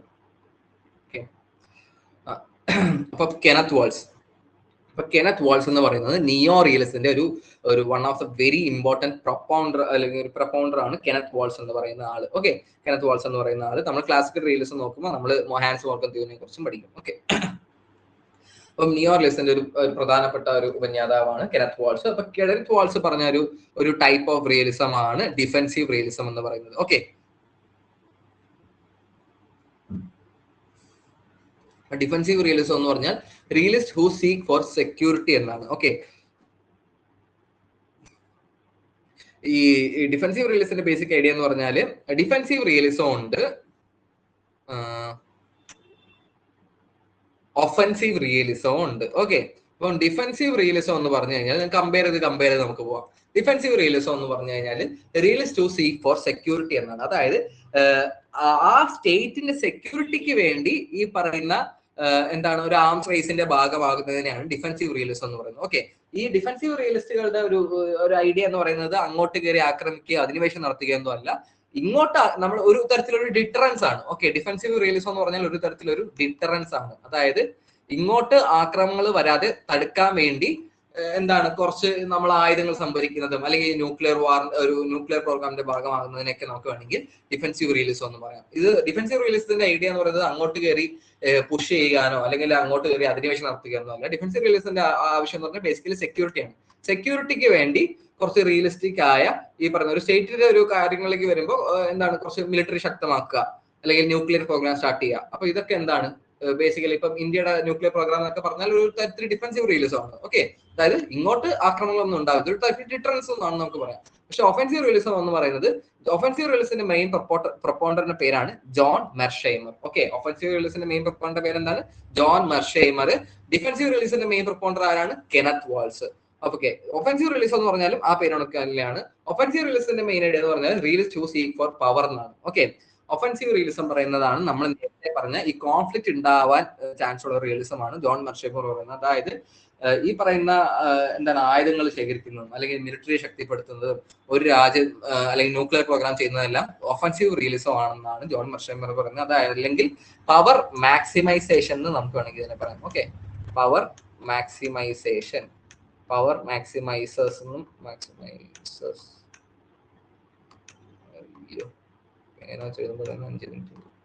ഓക്കെ, പവർ മാക്സിമൈസേഴ്സ് എന്ന് നമുക്ക് വേണമെങ്കിൽ പറയാം. അതായത് പവർ എത്രത്തോളം കൂട്ടുക, ഓക്കെ, അത് ഇനി ഏത് രീതിയിലാണെങ്കിലും, ഓക്കെ, അത് വളരെ അഗ്രസീവായ അല്ലെങ്കിൽ ഒഫൻസീവായ രീതികളാണെങ്കിലും അല്ലെങ്കിൽ ഈ പറയുന്ന അധിനിവേശം നടത്തിയിട്ടാണെങ്കിലും പവർ കൂട്ടുക അല്ലെങ്കിൽ അധികാരം കൂട്ടുക, ശക്തി കേന്ദ്രങ്ങൾ വർദ്ധിപ്പിക്കുക എന്നതാണ് ഒഫൻസീവ് റിയലിസത്തിന്റെ ഐഡിയ. ഡിഫൻസീവ് റിയലിസം എന്താണ്? സെക്യൂരിറ്റിക്ക് വേണ്ടി ഈ പറയുന്ന രീതിയിൽ പവർ കൂട്ടുക. ഓക്കെ, സെക്യൂരിറ്റിക്ക് വേണ്ടി പവർ കൂട്ടുക എന്നതും ഒഫൻസീവ് ആയിട്ടുള്ള കാര്യങ്ങൾക്ക് വേണ്ടി പവർ കൂട്ടുന്നത് തമ്മിലുള്ള വ്യത്യാസമാണ് കെനത്ത് വാൾസും ജോൺ മെർഷേമറും പറഞ്ഞിട്ടുള്ളത്. അപ്പം കെനത്ത് വാൾസ് പറഞ്ഞ main thinker of neo realism, അപ്പം പുള്ളി പറഞ്ഞിട്ടുള്ള കുറച്ച് നിയോ റിയലിസം ആസ്പെക്ട്സ് നമുക്ക് നോക്കാം. State in IR exist in A system of international anarchy. Basically neo realism നമ്മൾ നേരത്തെ പറഞ്ഞ കാര്യം തന്നെയാണ് അവർ പറയുന്നത്. അതായത് സ്റ്റേറ്റ് എന്തിലാണ്? ഒരു ഇന്റർനാഷണൽ അനാർക്കി സിസ്റ്റത്തിലാണ് സ്റ്റേറ്റ് പ്രവർത്തിക്കുന്നത്. Here focus is not on human nature but on the structure of the international system. അപ്പൊ ഞാൻ നേരത്തെ പറഞ്ഞ പോലെ ഹ്യൂമൻ നേച്ചറിനല്ല ഫോക്കസ് കൊടുക്കുന്നത്, പക്ഷെ ആ അനാർക്കിക് ആയിട്ടുള്ള അല്ലെങ്കിൽ അരാജകത്വത്തിൽ നിൽക്കുന്ന അല്ലെങ്കിൽ ഒരു ഗ്ലോബൽ സോവറിൻ ഇല്ലാത്ത അല്ലെങ്കിൽ ഈ പറയുന്ന ഒരു ഗ്ലോബൽ ഗവൺമെന്റ് ഇല്ലാത്ത ആ സ്ട്രക്ചറിനെയാണ് ഇന്റർനാഷണൽ സിസ്റ്റത്തിൽ ഈ പറയുന്ന കോൺഫ്ലിക്റ്റിന് കാരണം എന്നാണ് ഡിഫൻസീവ് റിയലിസ്റ്റ് ആയ അല്ലെങ്കിൽ നിയോ റിയലിസ്റ്റുകൾ പറഞ്ഞു വെക്കുന്ന കാര്യം. Okay, states differs in their capabilities. അപ്പൊ എന്താണ് സ്റ്റേറ്റ്, ഓരോ സ്റ്റേറ്റിന്റെ കേപ്പബിലിറ്റീസ് ഡിഫറൻസ് ആയിരിക്കും. ഓക്കെ, ഡിഫറെന്റ് ആയിരിക്കും. According to Kenneth Waltz, bipolar system is more stable during cold war and bipolar system provides more peace than in an multipolar arrangement. അപ്പം Kenneth Waltz പറയുന്ന ഒരു കാര്യമുണ്ട്, എന്താണ്? ബൈപോളാർ സിസ്റ്റം ആണ് multipolar സിസ്റ്റത്തിനെ കാട്ടി കൂടുതൽ എന്താണ് പീസ് പ്രൊവൈഡ് ചെയ്യുക, ലോകത്തിൽ സ്റ്റെബിലിറ്റിയും പീസും പ്രൊവൈഡ് ചെയ്യുക എന്നാണ് കെനത്ത് വാൾസ് പറയുന്നത്. ഓക്കെ, എന്താണ് പറയുന്നത്? മൾട്ടിപോളാർ വേൾഡിനെ കാട്ടി ബൈപോളാർ വേൾഡിനായിരിക്കും ലോകത്തിലെ പീസും സ്റ്റെബിലിറ്റി ഉറപ്പുവരുത്താൻ കഴിയുക. അതിന് എക്സാമ്പിൾ ആയിട്ട് പുള്ളി പറയുന്നത് കോൾഡ് വാർ പീരീഡ് ആണ്. നിങ്ങൾ കോൾഡ് വാർ പീരീഡ് എടുത്ത് നോക്കിക്കഴിഞ്ഞാൽ കോൾഡ് വാർ പീരീഡ് ഉണ്ടായിരുന്ന ഈ പറയുന്ന US-ഉം USSR-ഉം തമ്മിൽ ഡയറക്റ്റ് കോൺഫ്ലിക്റ്റ് ഉണ്ടായിട്ടുണ്ടോ? ഉണ്ടായിട്ടില്ല. അതുകൊണ്ട് തന്നെയാണ് നമ്മൾ ഇതിനെ കോൾഡ് വാർ എന്ന് പറയുന്നത്. പക്ഷെ അല്ലാതെ ഇപ്പൊ കൊറിയൻ വാറിൽ എന്ത് ചെയ്തിട്ടുണ്ട്? ഈ പറയുന്ന നോർത്ത് കൊറിയനെ USSR-ഉം സൗത്ത് കൊറിയനെ US-ഉം ബാക്ക് ചെയ്തിട്ടുണ്ട്. അത് കണക്ക് തന്നെ അഫ്ഗാനിസ്ഥാനിൽ USSR അധിനിവേശം നടത്തിയപ്പോൾ അവിടുത്തെ ഈ പറയുന്ന ജിഹാദ് ട്രൂപ്സിന് ആര് ഫണ്ട് ചെയ്തു? US ഫണ്ട് ചെയ്തു. അപ്പം അങ്ങനെ എന്താണ് വളരെ കൊവേർട്ടായി നിന്നുകൊണ്ട് ഈ പറയുന്ന രീതിയിൽ യുദ്ധങ്ങൾ നടന്നിട്ടുണ്ടാവാം. അല്ലാതെ ഇവര് തമ്മിൽ ഒരു ഡയറക്റ്റ് കോൺഫ്ലിക്റ്റ് അല്ലെ, ഒരു ഡയറക്റ്റ് കോൺഫ്ലിക്റ്റ് ഇവര് തമ്മിൽ ഉണ്ടായിട്ടില്ല. ഓക്കെ, ഒരു ഡയറക്റ്റ് കോൺഫ്ലിക്റ്റ് ഇവര് തമ്മിൽ ഉണ്ടായിട്ടില്ല എന്നതാണ് സത്യം. അതിനുള്ള നമ്മൾ കോൾഡ് വാർ എന്ന് പറയുന്നത്. അതുകൊണ്ടാണ് കെനത്ത് വാൾസ്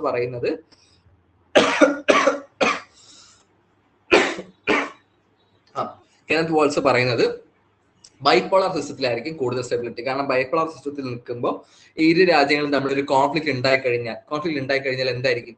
കോൺഫ്ലിക്റ്റ് ഉണ്ടായിക്കഴിഞ്ഞാൽ അത് ഒരു വേൾഡ് വാറിലേക്ക് പോകും. അങ്ങനെ വേൾഡ് വാറിലേക്ക് പോയി കഴിഞ്ഞാൽ അവിടെ എന്ത് പറ്റുന്നു? വേൾഡ് വാറിലേക്ക് പോയി കഴിഞ്ഞാൽ ലോകത്തിന് തന്നെ സർവനാശത്തിലേക്കായിരിക്കും പോകുക അല്ലെ. രണ്ട് മേജർ പവേഴ്സ് ആയിട്ടുള്ള രണ്ട് രാജ്യങ്ങൾ തമ്മിൽ ഓക്കെ ബൈപോളാർ സിസ്റ്റമാണ്. US-ഉം USSR-ഉം തമ്മിലൊന്ന് യുദ്ധത്തിന് പോയിരുന്നെങ്കിൽ, ഒരു ഡയറക്റ്റ് ആയിട്ട് ഒരു യുദ്ധം നടന്നിരുന്നെങ്കിൽ ആ യുദ്ധത്തിൽ ഉണ്ടാവുന്ന ഒരു നാശനഷ്ടത്തിന്റെ ഒരു തോത് നിങ്ങളൊന്ന് ആലോചിച്ച് വെക്കുക. ഓക്കെ, അതുകൊണ്ട് തന്നെ അതൊരു തരം ഡിറ്ററൻസ് ആണ്. ഓക്കെ, ഒരു തരം ഡിറ്ററൻസ് ആണ്. കാരണം രണ്ടുപേരും മേജർ ശക്തികളാണ് എന്ന് മനസ്സിലായിക്കൊണ്ട് ആക്രമിക്കാതിരിക്കുന്നു. അപ്പൊ അവിടെ എന്താണ്? ബൈപോളാർ വേൾഡിൽ കുറച്ചും കൂടെ സ്റ്റേബിൾ ആവുന്നു. ഓക്കെ, ബൈപോളാർ വേൾഡ് കുറച്ചുകൂടെ സ്റ്റേബിൾ ആവുന്നു. ഓക്കെ, രണ്ടുപേരും മേജർ പവേഴ്സ് ആണ്. ബൈപോളാർ വേൾഡിൽ രണ്ട് പവേഴ്സ് ആയിരിക്കും. ബൈപോളാർ എന്ന് പറയാൻ കാരണം എന്താ? രണ്ട്. ഓക്കെ, ബൈപോളാർ വേൾഡിൽ രണ്ട് മേജർ പവേഴ്സ് ഉണ്ടാവും. അവർ തമ്മിൽ അങ്ങോട്ടും ഇങ്ങോട്ടും ആക്രമിക്കാനുള്ള ചാൻസ് വളരെ കുറവാണ്. കാരണം ആക്രമണം നടന്നു കഴിഞ്ഞാൽ വലിയ രീതിയിലുള്ള ഇമ്പാക്ട് രണ്ട് രാജ്യങ്ങൾക്ക് വളരെ നെഗറ്റീവ് ഇമ്പാക്ട് ബാധിക്കും. ഓക്കെ, അത് ഇനി ഹ്യൂമൻ ഡാമേജ് ആയിക്കോട്ടെ, അത് ഇൻഫ്രാസ്ട്രക്ചർ ഡാമേജ് ആയിക്കോട്ടെ, മിലിറ്ററി ആയിക്കോട്ടെ, എന്തും ആയിക്കോട്ടെ, അത് വലിയ നാശനഷ്ടത്തിലേക്ക് നിൽക്കും. അത് മനസ്സിലാക്കി ഈ രണ്ട് ബൈപോളാർ വേൾഡിൽ നിൽക്കുന്ന രാജ്യങ്ങൾ തമ്മിൽ ഒരു കോൺഫ്ലിക്ട് ഉണ്ടാവാനുള്ള ചാൻസ് കുറവാണ് എന്നാണ് കെനത്ത് വാൾസ് ബൈപോളാർ സിസ്റ്റത്തിനെ മുൻനിർത്തി പറയുന്നത്. പക്ഷെ മൾട്ടിപോളാർ വേൾഡിൽ എന്താണ്? കോൺഫ്ലിക്ട് ഉണ്ടാവാൻ ചാൻസ് കൂടുതലാണ്. ഇപ്പം വേൾഡ് വാറിന് മുന്നേ ഉള്ള ചാൻസ് ലോകം നമുക്ക് നോക്കാം. വേൾഡ് വാറിന് മുന്നേ എന്തായിരുന്നു ലോകത്ത്? മൾട്ടി പോളാർ വേൾഡ് ആയിരുന്നു. അതിന്റെ ഭാഗമായിട്ട് എന്തായി? 2 ലോക യുദ്ധങ്ങൾ നടന്നില്ലേ?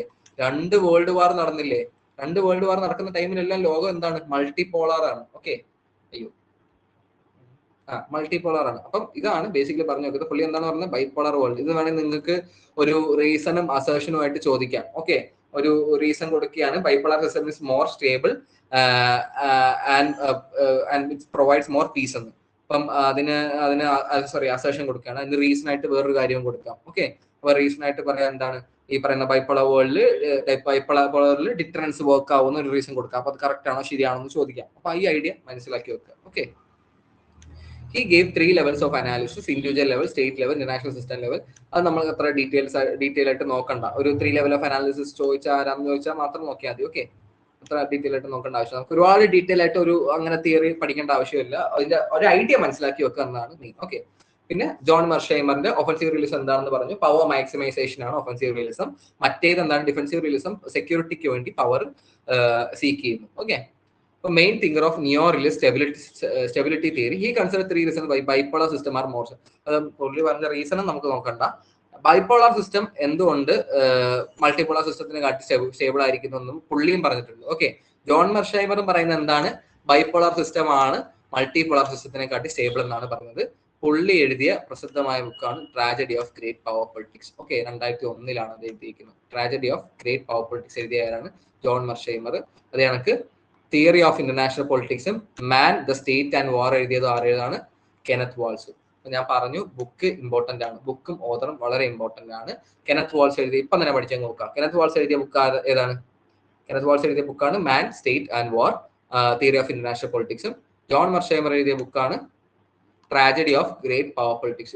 ഇതിന് മുന്നേ ചോദിച്ചിട്ടുള്ള ഒരു ചോദ്യമാണ് കേട്ടോ. Tragedy of great power politics എഴുതിയ ആരാണ്? അത് കണക്ക് മാൻ, സ്റ്റേറ്റ് ആൻഡ് പവർ.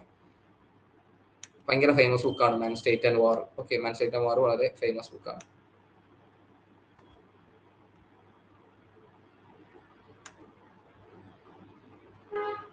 പിന്നെ ഈ റിയലിസത്തിൽ തന്നെ വരുന്ന കുറച്ച് സബ് ക്ലാസിക്സ് ഉണ്ട്. നിങ്ങൾക്ക് അത്ര ഇമ്പോർട്ടന്റ് അല്ല, എന്നാലും നമുക്ക് നോക്കി പോകാം.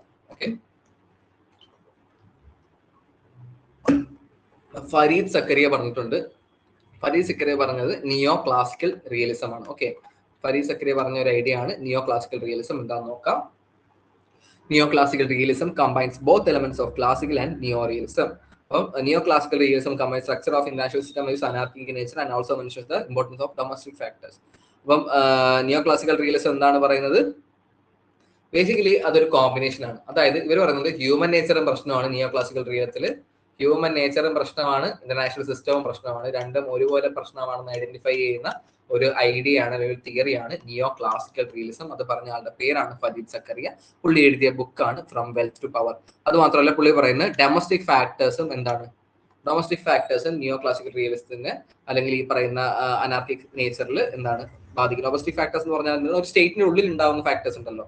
ഒരു സ്റ്റേറ്റിൽ ഉള്ളിൽ ഉണ്ടാവുന്ന ഫാക്ടേഴ്സും എന്താണ് ഈ പറയുന്ന രീതിയിൽ കോൺഫ്ലിക്റ്റിലേക്ക് നയിക്കാം. ഓക്കെ, കോൺഫ്ലിക്റ്റിലേക്ക് നയിക്കാം എന്നാണ് പറയുന്നത്. അപ്പോൾ നിയോ ക്ലാസിക്കൽ റിയലിസം പറഞ്ഞ ആളുടെ പേരാണ് ഫരീദ് സക്കറിയ. പുള്ളി എഴുതിയ ബുക്കാണ് from wealth to power 1999. Okay, അടുത്താണ് തോമസ് ഷെല്ലിംഗ് പറഞ്ഞിട്ടുള്ള strategic realism. State leaders think strategically, logically to deal with diplomatic and military issues.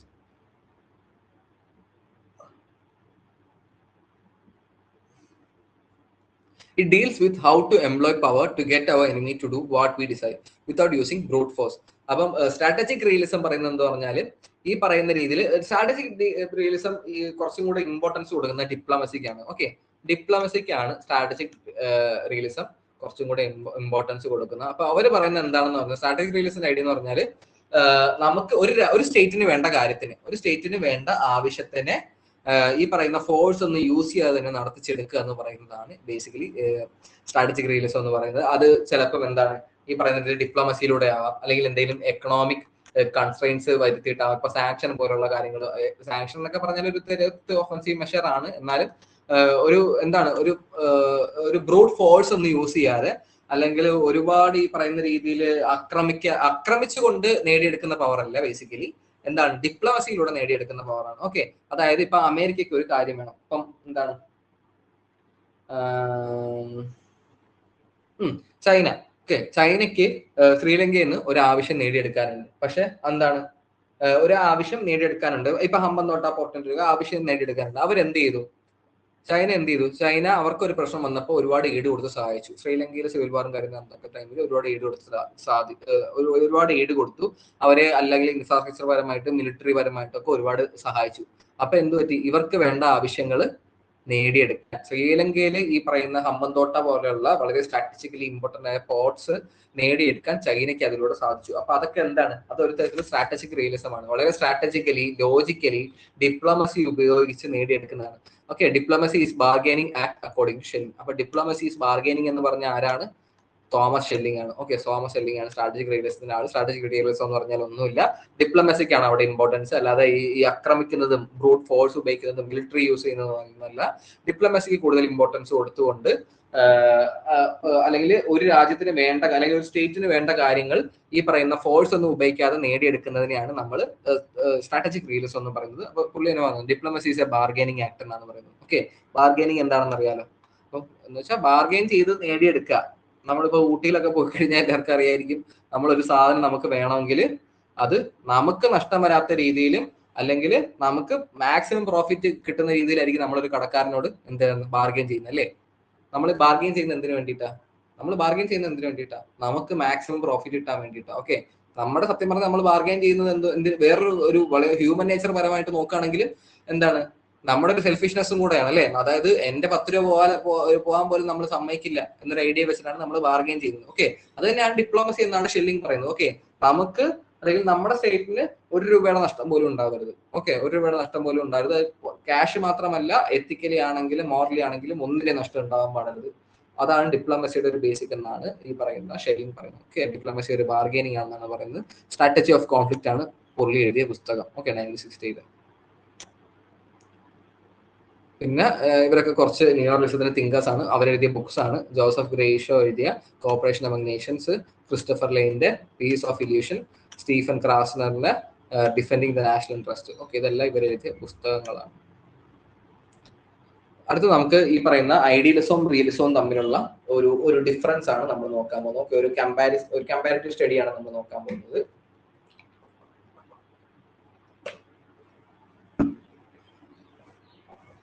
Okay, ഇടയ്ക്ക് ഈ ബ്രേക്ക് വരുന്നത് ഞാൻ വെള്ളം കുടിക്കുന്ന കേട്ടോ. ഓക്കെ, ഐഡിയലിസം എന്ന് പറഞ്ഞാൽ നമ്മൾ നേരത്തെ പറഞ്ഞ പോലെ ഒപ്റ്റിമിസ്റ്റിക് ആയിട്ടുള്ള ഒരു വ്യൂ ആണ്. ഒപ്റ്റിമിസം എന്ന് പറഞ്ഞാൽ എന്താണ്? ഒപ്റ്റിമിസം എന്ന് പറഞ്ഞാൽ പോസിറ്റീവ് ആയിട്ടുള്ള, ഒപ്റ്റിമിസം എന്ന് പറഞ്ഞാൽ പോസിറ്റീവ് ആയിട്ടുള്ള ഒരു വ്യൂ ആണ്. ഞാൻ പറഞ്ഞു ഐഡിയലിസം പറയുന്നത് എന്താണ്? ഇന്റർനാഷണൽ കോപ്പറേഷനിലൂടെ എല്ലാവരും സഹകരിച്ച് കൈകോർത്ത് തോളത്ത് കൈയൊക്കെ ഇട്ട് നമുക്ക് എന്ത് ചെയ്തെടുക്കാൻ പറ്റും? ഇന്റർനാഷണൽ സിസ്റ്റത്തിൽ പീസ് ആൻഡ് സ്റ്റെബിലിറ്റി ഉറപ്പുവരുത്താൻ പറ്റും എന്നാണ് ഐഡിയലിസം പറയുന്നത്. പക്ഷെ റിയലിസം എന്നാണ് പറയുന്നത്? അങ്ങനെയൊന്നും പറ്റൂല മക്കളെ. മനുഷ്യന്മാരെന്ന് പറഞ്ഞാൽ ഗ്രീഡിയാണ്, ഹ്യൂമൻ നേച്ചർ അത്രയും മോശമാണ്. അപ്പം അവർക്ക് എന്ത് ചെയ്യാൻ പറ്റില്ല, കോൺഫ്ലിക്റ്റിലേക്ക് തന്നെയാണ്. കാരണം ഇവർക്ക് എന്ത് വേണം? അധികാരം വേണം, പവർ വേണം. അപ്പൊ പവർ മാക്സിമൈസ് ചെയ്യാൻ വേണ്ടി കോൺഫ്ലിക്റ്റ് ഉണ്ടാവും. മാക്സിമൈസ് ചെയ്യാൻ ശ്രമിക്കുന്ന ആൾക്കാർ തമ്മിൽ കോൺഫ്ലിക്റ്റ് ഉണ്ടാവും. അതിൽ അവസാനം യുദ്ധത്തിലേക്കാണ് വന്നിക്കുക എന്ന് പറയുന്നതാണ് റിയലിസം പറയുക. അപ്പൊ അതെന്താണ്? അത് ബേസിക്കലി ഒരു നെഗറ്റീവ് വ്യൂ പോയിന്റ് ആണ്, അല്ലേ? അത് ബേസിക്കലി ഒരു നെഗറ്റീവ് വ്യൂ പോയിന്റ് ആണ്.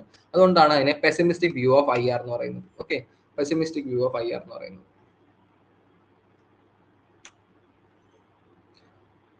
Human nature is good and rational, hence piece and cooperation is possible. അപ്പൊ ഐഡിയലിസം പറയുന്നത് മനുഷ്യന്മാരുടെ സ്വഭാവം നല്ലതാണ്. ഓക്കെ, റാഷണൽ ആണ്. ഞാൻ പറഞ്ഞു റാഷണാലിറ്റി എന്ന് പറഞ്ഞാൽ എന്താണെന്ന് അറിയാലോ? നല്ലതും ചീത്തതും അറിയാനുള്ള കഴിവിനെ നമുക്ക് വേണമെങ്കിൽ റാഷണാലിറ്റി എന്ന് പറയാം. ഓക്കെ, അപ്പൊ ഹ്യൂമൻ നേച്ചർ എന്താണ്? നല്ലതാണ്, റാഷണൽ ആണ് മനുഷ്യൻ. അതുകൊണ്ട് തന്നെ പീസും കോപ്പറേഷനും സഹകരണവും എല്ലാം നമുക്ക് എന്ത് നേടിയെടുക്കാൻ പറ്റും. നമ്മൾ ഒരു തോതിൽ നോക്കിക്കഴിഞ്ഞാൽ ഐഡിയലിസവും എന്താണ്? ലോകത്ത് നിലനിൽക്കുന്ന ഒരു ഐഡിയ ആണ്. റിയലിസവും ലോകത്തിൽ നിലനിൽക്കുന്ന ഒരു ഐഡിയ ആണ് നമുക്ക് പറയാൻ കഴിയും. ഇപ്പം ഇന്ത്യയുടെ ഫോറിൻ പോളിസി എന്താണെന്ന് ചോദിച്ചാൽ നമ്മൾ എന്ത് പറയും? ഇന്ത്യയുടെ ഫോറിൻ പോളിസി ഐഡിയലിസം ആണോ റിയലിസം ആണോ? നമ്മൾ ഇത്ര നേരം ഐഡിയലിസം റിയലിസത്തിനെ കുറിച്ച് പഠിച്ചു. അപ്പം ഇന്ത്യയുടെ ഫോറിൻ പോളിസി ഐഡിയലിസം ആണോ റിയലിസം ആണോ? പറയൂ.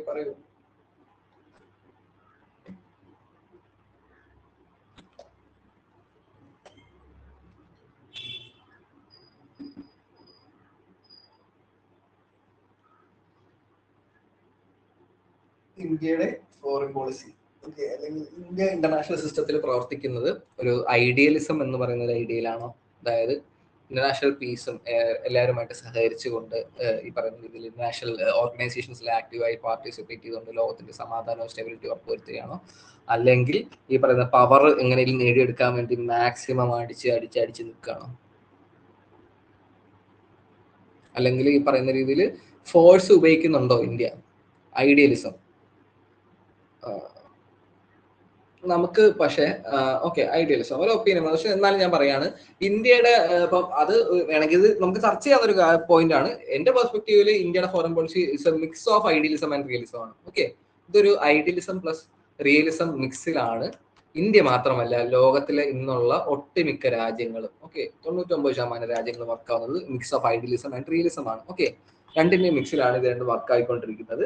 കാരണം നിങ്ങൾ നോക്കിക്കഴിഞ്ഞാൽ ഇന്റർനാഷണൽ സ്പേസിൽ നമുക്ക് എന്തുണ്ട്, നമ്മൾ വലിയ രീതിയിൽ സമാധാനം നിലനിർത്താൻ വേണ്ടി ഈ പറയുന്ന ഇന്റർനാഷണൽ ഓർഗനൈസേഷൻസ് എല്ലാം ആയിട്ട് നമ്മൾ വർക്ക് ചെയ്യുന്നുണ്ട്, ആക്റ്റീവായിട്ട് പാർട്ടിസിപ്പേറ്റ് ചെയ്യുന്നുണ്ട്. പക്ഷേ ഇന്ത്യക്ക് ഒരു പ്രശ്നം വരികയാണെങ്കിൽ, ഓക്കെ, ഇന്ത്യ ഈ തീവ്രവാദം മൂലവും അല്ലെങ്കിൽ ഈ പറയുന്ന ലാൻഡ് എൻക്രോച്ച്മെന്റ് മൂലവും ഒക്കെ ഒരുപാട് പ്രശ്നങ്ങൾ നേരിടുന്ന രാജ്യമാണ്. പക്ഷെ ആ സമയത്ത് നമ്മൾ എന്ത് ചെയ്യുന്നില്ല, സമാധാനം പറഞ്ഞ് പോകാറില്ല. നമ്മൾ അവിടെ എന്ത് ചെയ്യുന്നുണ്ട്, നമ്മൾ അടിക്ക് തിരിച്ചടി നമ്മൾ നൽകുന്നുണ്ട്, അല്ലെ? അടിക്ക് തിരിച്ചടി എന്ന് പറയുന്ന കാര്യം ഇന്ത്യ നൽകുന്നുണ്ട്. അതേ കണക്ക് തന്നെ ഇന്ത്യ പല ഇപ്പം ഇപ്പൊ ചൈനയുടെ ഒക്കെ ഇൻഫ്ലുവൻസ് കുറയ്ക്കാൻ വേണ്ടി നമ്മൾ കോഡ് എന്ന് പറഞ്ഞൊരു ഇനിഷ്യേറ്റീവ് ഉണ്ട്. ഓക്കെ, അവിടെ നമുക്ക് ഈ പറയുന്ന സൗത്ത് ഏഷ്യൻ റീജിയനിൽ പവർ മാക്സിമൈസ് ചെയ്യാൻ അല്ലെങ്കിൽ സൗത്ത് ഏഷ്യൻ രീതിയിൽ ആധിപത്യം ഉണ്ടാക്കാൻ ഇന്ത്യ മാക്സിമം ശ്രമിക്കുന്നുണ്ട് പല രീതിയിലും. ഓക്കെ, അതേ കണക്ക് തന്നെ ഇപ്പം ഇറാനിൽ സഹബർ പോർട്ട് ഉണ്ട്. സഹബർ പോർട്ട് എന്തിനു വേണ്ടിയാണ്? ഈ പാകിസ്ഥാനിലുള്ള ഗൗളിയ എന്ന് പറഞ്ഞൊരു പോർട്ട് ഉണ്ട്. അപ്പൊ അതിനെ കൗണ്ടർ ചെയ്യാൻ വേണ്ടിയാണ്, പാകിസ്ഥാനിൽ അവിടെയുള്ള കൺട്രോൾ കൗണ്ടർ ചെയ്യാൻ വേണ്ടിയാണ്. അപ്പൊ അതൊക്കെ ഒരു തരത്തിലുള്ള റിയലിസ്റ്റ് മെഷേഴ്സ് ആണ്. ഓക്കെ, ഒരു തരത്തിലുള്ള റിയലിസ്റ്റ് മെഷേഴ്സ് ആണ് അതൊക്കെ.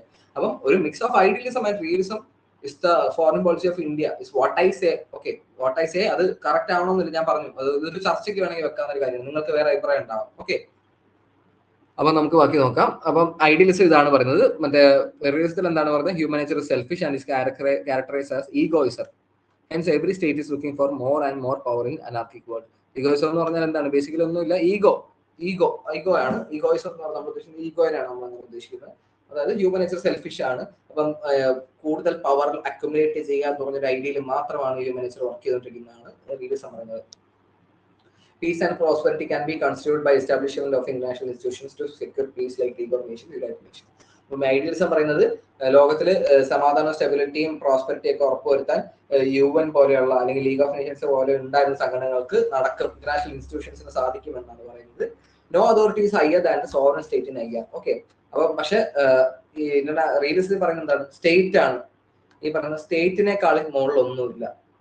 ഓക്കെ, ഒരു സോവറൻ ആയിട്ടുള്ള സ്റ്റേറ്റിനേക്കാളും മുകളിൽ ഒരു അതോറിറ്റി ഇല്ല. അവിടെ ഒരു യുഎനും ഇല്ല, ഒരു ലീഗ് ഓഫ് നേഷൻസും ഇല്ല, അല്ലെങ്കിൽ ഒരു പൊളിറ്റിക്കൽ ഇൻസ്റ്റിറ്റ്യൂഷൻസും ഇല്ല എന്നാണ് റിയലിസം പറയുന്നത്. Okay, war represent worst feature of international relations and must be eliminated by global efforts. Okay, അപ്പം ഇവര് പറയുന്നത് എന്താണ്? ഐഡിയലിസം പറയുന്നത് വാർ എന്ന് പറയുന്നത് ലോകത്തിലെ ഏറ്റവും മോശം, ഒരു ഇന്റർനാഷണൽ റിലേഷൻസിലെ ഏറ്റവും മോശം ഫീച്ചറാണ് വാർ അല്ലെങ്കിൽ യുദ്ധങ്ങൾ എന്ന് പറയുന്നത്. അത് ഗ്ലോബൽ എഫേർട്സിലൂടെ എലിമിനേറ്റ് ചെയ്യണം എന്നാണ് പറയുന്നത്. ഓക്കെ, അതായത് ലോകത്ത് സഹകരണം മൂലം അല്ലെങ്കിൽ ലോകത്തിലെ രാജ്യങ്ങൾ ഒന്നിച്ച് കൈകോർത്തുകൊണ്ട് ഈ യുദ്ധങ്ങളും കാര്യങ്ങളും കോൺഫ്ലിക്റ്റുകളും അവസാനിപ്പിക്കണം എന്നാണ് പറയുന്നത്.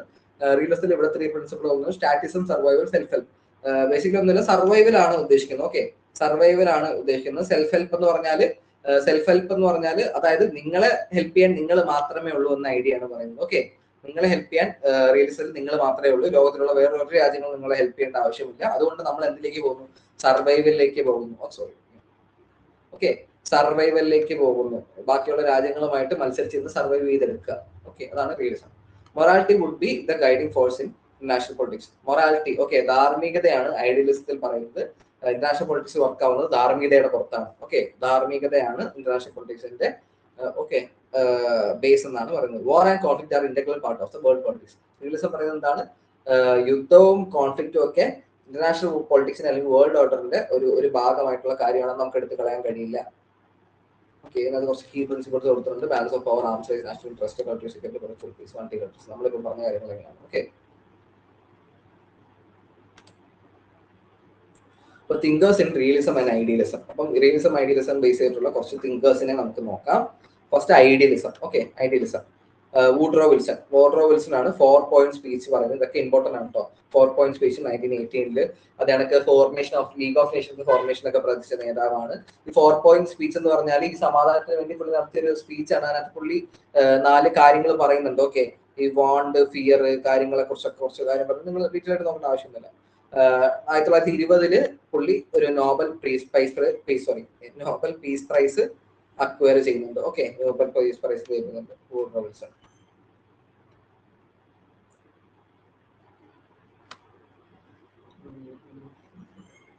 Norman Angell, he gave idealist explanation to prevent war. അപ്പം യുദ്ധം എങ്ങനെ പ്രിവെന്റ് ചെയ്യാന്ന് പറഞ്ഞുകൊണ്ട് ഒരു എക്സ്പ്ലനേഷൻ നൽകിയ ഒരാളാണ് നോർമൻ ആങ്കൽ. അതൊരു ഐഡിയലിസ്റ്റ് എക്സ്പ്ലനേഷൻ, അതായത് ഇന്റർനാഷണൽ കോപ്പറേഷനിലൂടെ എങ്ങനെ യുദ്ധം അവസാനിപ്പിക്കാൻ പറഞ്ഞ ഒരു എക്സ്പ്ലനേഷൻ എന്ന ഒരു തിങ്കറാണ് നോർമൻ ആങ്കൽ. പുള്ളി എഴുതിയ ബുക്കുകളാണ് ഗ്രേറ്റ് ഇല്യൂഷനും problem of war and peace. ബുക്കുകളും എഴുതിയ ഓതറും ഒക്കെ ഇമ്പോർട്ടൻ്റ് ആട്ടോ. അടുത്താണ് ജെ ഹോബ്സന്റെ പറഞ്ഞ കാര്യമാണ് argued that war happens because of imperialism. Imperialism is the primary source of international conflict. അപ്പോൾ ഹോബ്സന്റെ വ്യൂ എന്ന് പറയുന്നത് ഇമ്പീരിയലിസം ആണ്, അല്ലെങ്കിൽ അധിനിവേശം നടത്തുക, അല്ലെങ്കിൽ ഇമ്പീരിയലിസത്തിന്റെ മലയാളം എന്താ? ഇമ്പീരിയലിസത്തിന്റെ മലയാളം അധിനിവേശം എന്നല്ലല്ലോ,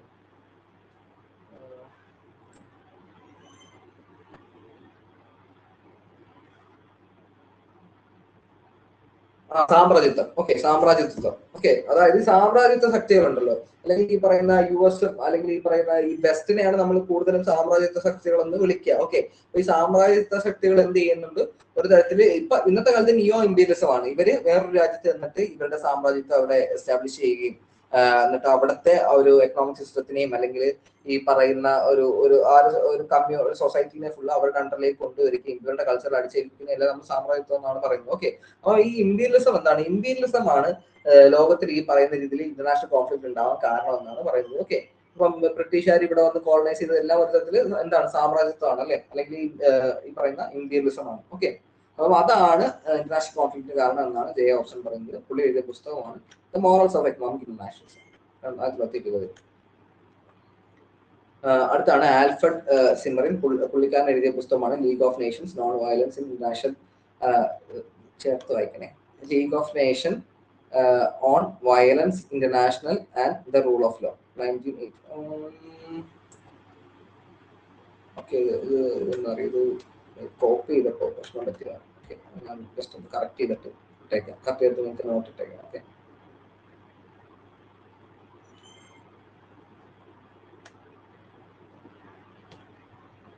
ഫിലിപ്പ് നോയൽ ബേക്കർ ആരാണ്? ക്യാമ്പിനെ ഫോർ ഡിസീസ്. ഇത് അത്ര ഇമ്പോർട്ടന്റ് ആയ കാര്യമല്ല ഇത്ര ആൾക്കാരുടെ പേരുകളൊന്നും.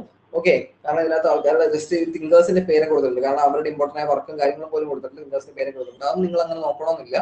ഫിലിപ്പ് നോയൽ ബേക്കർ എന്ന് പറഞ്ഞാൽ ക്യാമ്പയിൻ ഫോർ ഡിസാർമമെന്റ് ആണ്. ഓക്കെ, അതായത് ഡിസാർമമെന്റ് എന്ന് പറഞ്ഞാൽ എന്താണ്? ഈ ആയുധങ്ങളൊക്കെ ഉപേക്ഷിക്കുക, അല്ലെങ്കിൽ ഈ വെപ്പൺ അക്യുമുലേഷൻ ഇല്ലാതാക്കുക എന്നാണ് ഡിസാർമമെന്റ് അർത്ഥം. അടുത്താണ് പാർക്കർ തോമസ് മൂൺ, പുള്ളി എഴുതിയ പുസ്തകമാണ് ഇമ്പീരിയലിസം ആൻഡ് വേൾഡ് പൊളിറ്റിക്സ്. പിന്നെ ഒന്ന് രണ്ട് തിങ്കേഴ്സിന്റെ പേരുണ്ട്, ഒന്നും ഇമ്പോർട്ടന്റ് ഇല്ല. William GLAAD, founder and first president of the American piece. Okay, American piece എന്ന് പറഞ്ഞാൽ ഒരു കമ്മ്യൂണിറ്റിയാണ്, സമാധാനത്തിനായിട്ടുള്ള കമ്മ്യൂണിറ്റിയാണ് അമേരിക്കൻ പീസ്. അതിന്റെ ഫൗണ്ടർ ആണ് William GLAAD. Mahatma Gandhi, non violence in international politics. Okay, Mahatma Gandhi നമുക്ക് എല്ലാവർക്കും അറിയാവുന്ന ആളാണ്. അർണോൾഡ് ജെ ടോയിൻബി, പുള്ളി എഴുതിയ പുസ്തകമാണ് നാഷണാലിറ്റി ആൻഡ് ദ വാർ. അടുത്താണ് റിയലിസത്തിലെ തിങ്കേഴ്സ്, അവരുടെ ബുക്സും കുറച്ച് ഇമ്പോർട്ടൻറ്റ് കോൺസെപ്റ്റ്സും. ഓക്കെ, കൂടെ നോക്കിയിട്ട് നമുക്ക് ഇന്നത്തെ ക്ലാസ് വൈൻഡപ്പ് ചെയ്യാം.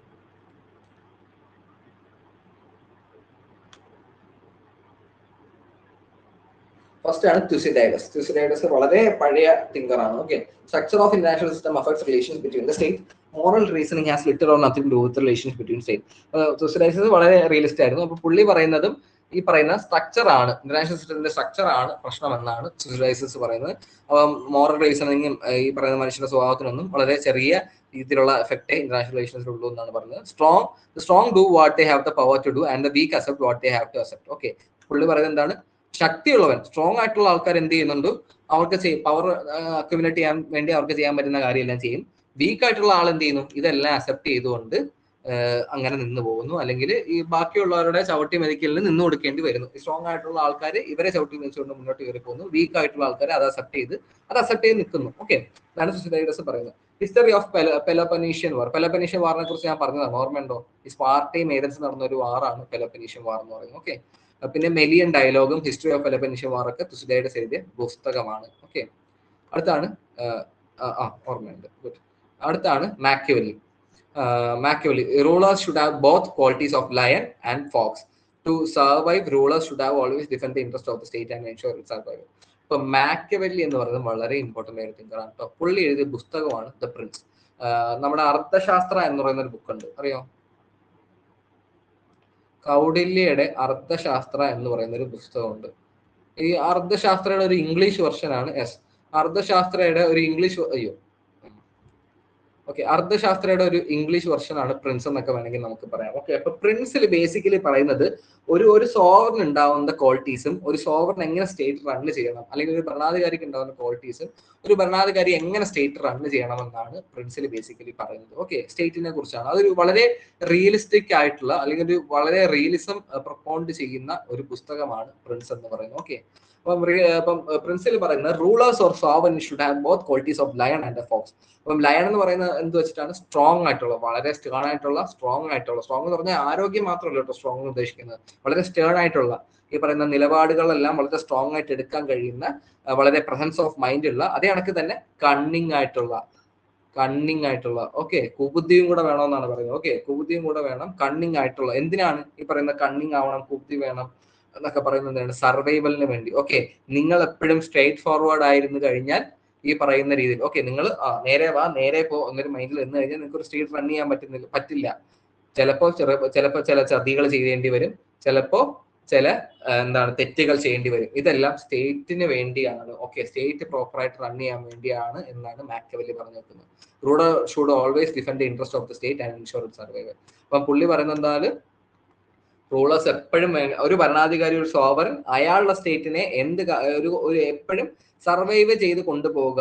എല്ലാ ആക്രമണങ്ങളിൽ നിന്നും, എല്ലാ തരത്തിലുള്ള പ്രശ്നങ്ങളിൽ നിന്നും. ആക്രമണങ്ങൾ എന്ന് പറഞ്ഞാൽ നമ്മൾ ഈ ഉദ്ദേശിക്കുന്ന ഈ വെട്ടും കുത്ത് മാത്രമല്ല, എല്ലാ തരത്തിലുള്ള ആക്രമണങ്ങളിൽ നിന്നും. ഓക്കെ, എല്ലാ തരത്തിലുള്ള എക്കണോമിക് ആയിട്ടുള്ള പ്രശ്നങ്ങളിൽ നിന്നെല്ലാം സർവൈവ് ചെയ്ത് കൊണ്ടുപോവുക എന്ന് മാത്രമാണ് ഒരു റൂളറിന്റെ പ്രധാനപ്പെട്ട ലക്ഷ്യം എന്ന് പറയുന്നത്. അതിനുവേണ്ടി അദ്ദേഹത്തിന് ഏത് രീതിയിലുള്ള മാർഗവും സ്വീകരിക്കാം എന്നാണ് മാക്കിയവെല്ലിയുടെ പ്രിൻസിൽ പറഞ്ഞു വെക്കുന്നത്. വളരെ റിയലിസ്റ്റ് ആയിട്ടുള്ള കാര്യമാണ്. നമ്മൾ നോക്കിക്കഴിഞ്ഞാൽ ലോകത്തിൽ ഇന്ന് ഇതുവരെ ഉണ്ടായിട്ടുള്ള എല്ലാ രാജാക്കന്മാരും 99% രാജാക്കന്മാരാണെങ്കിലും ഇന്നുള്ള ഭരണാധികാരികളും എല്ലാം എന്താണ്?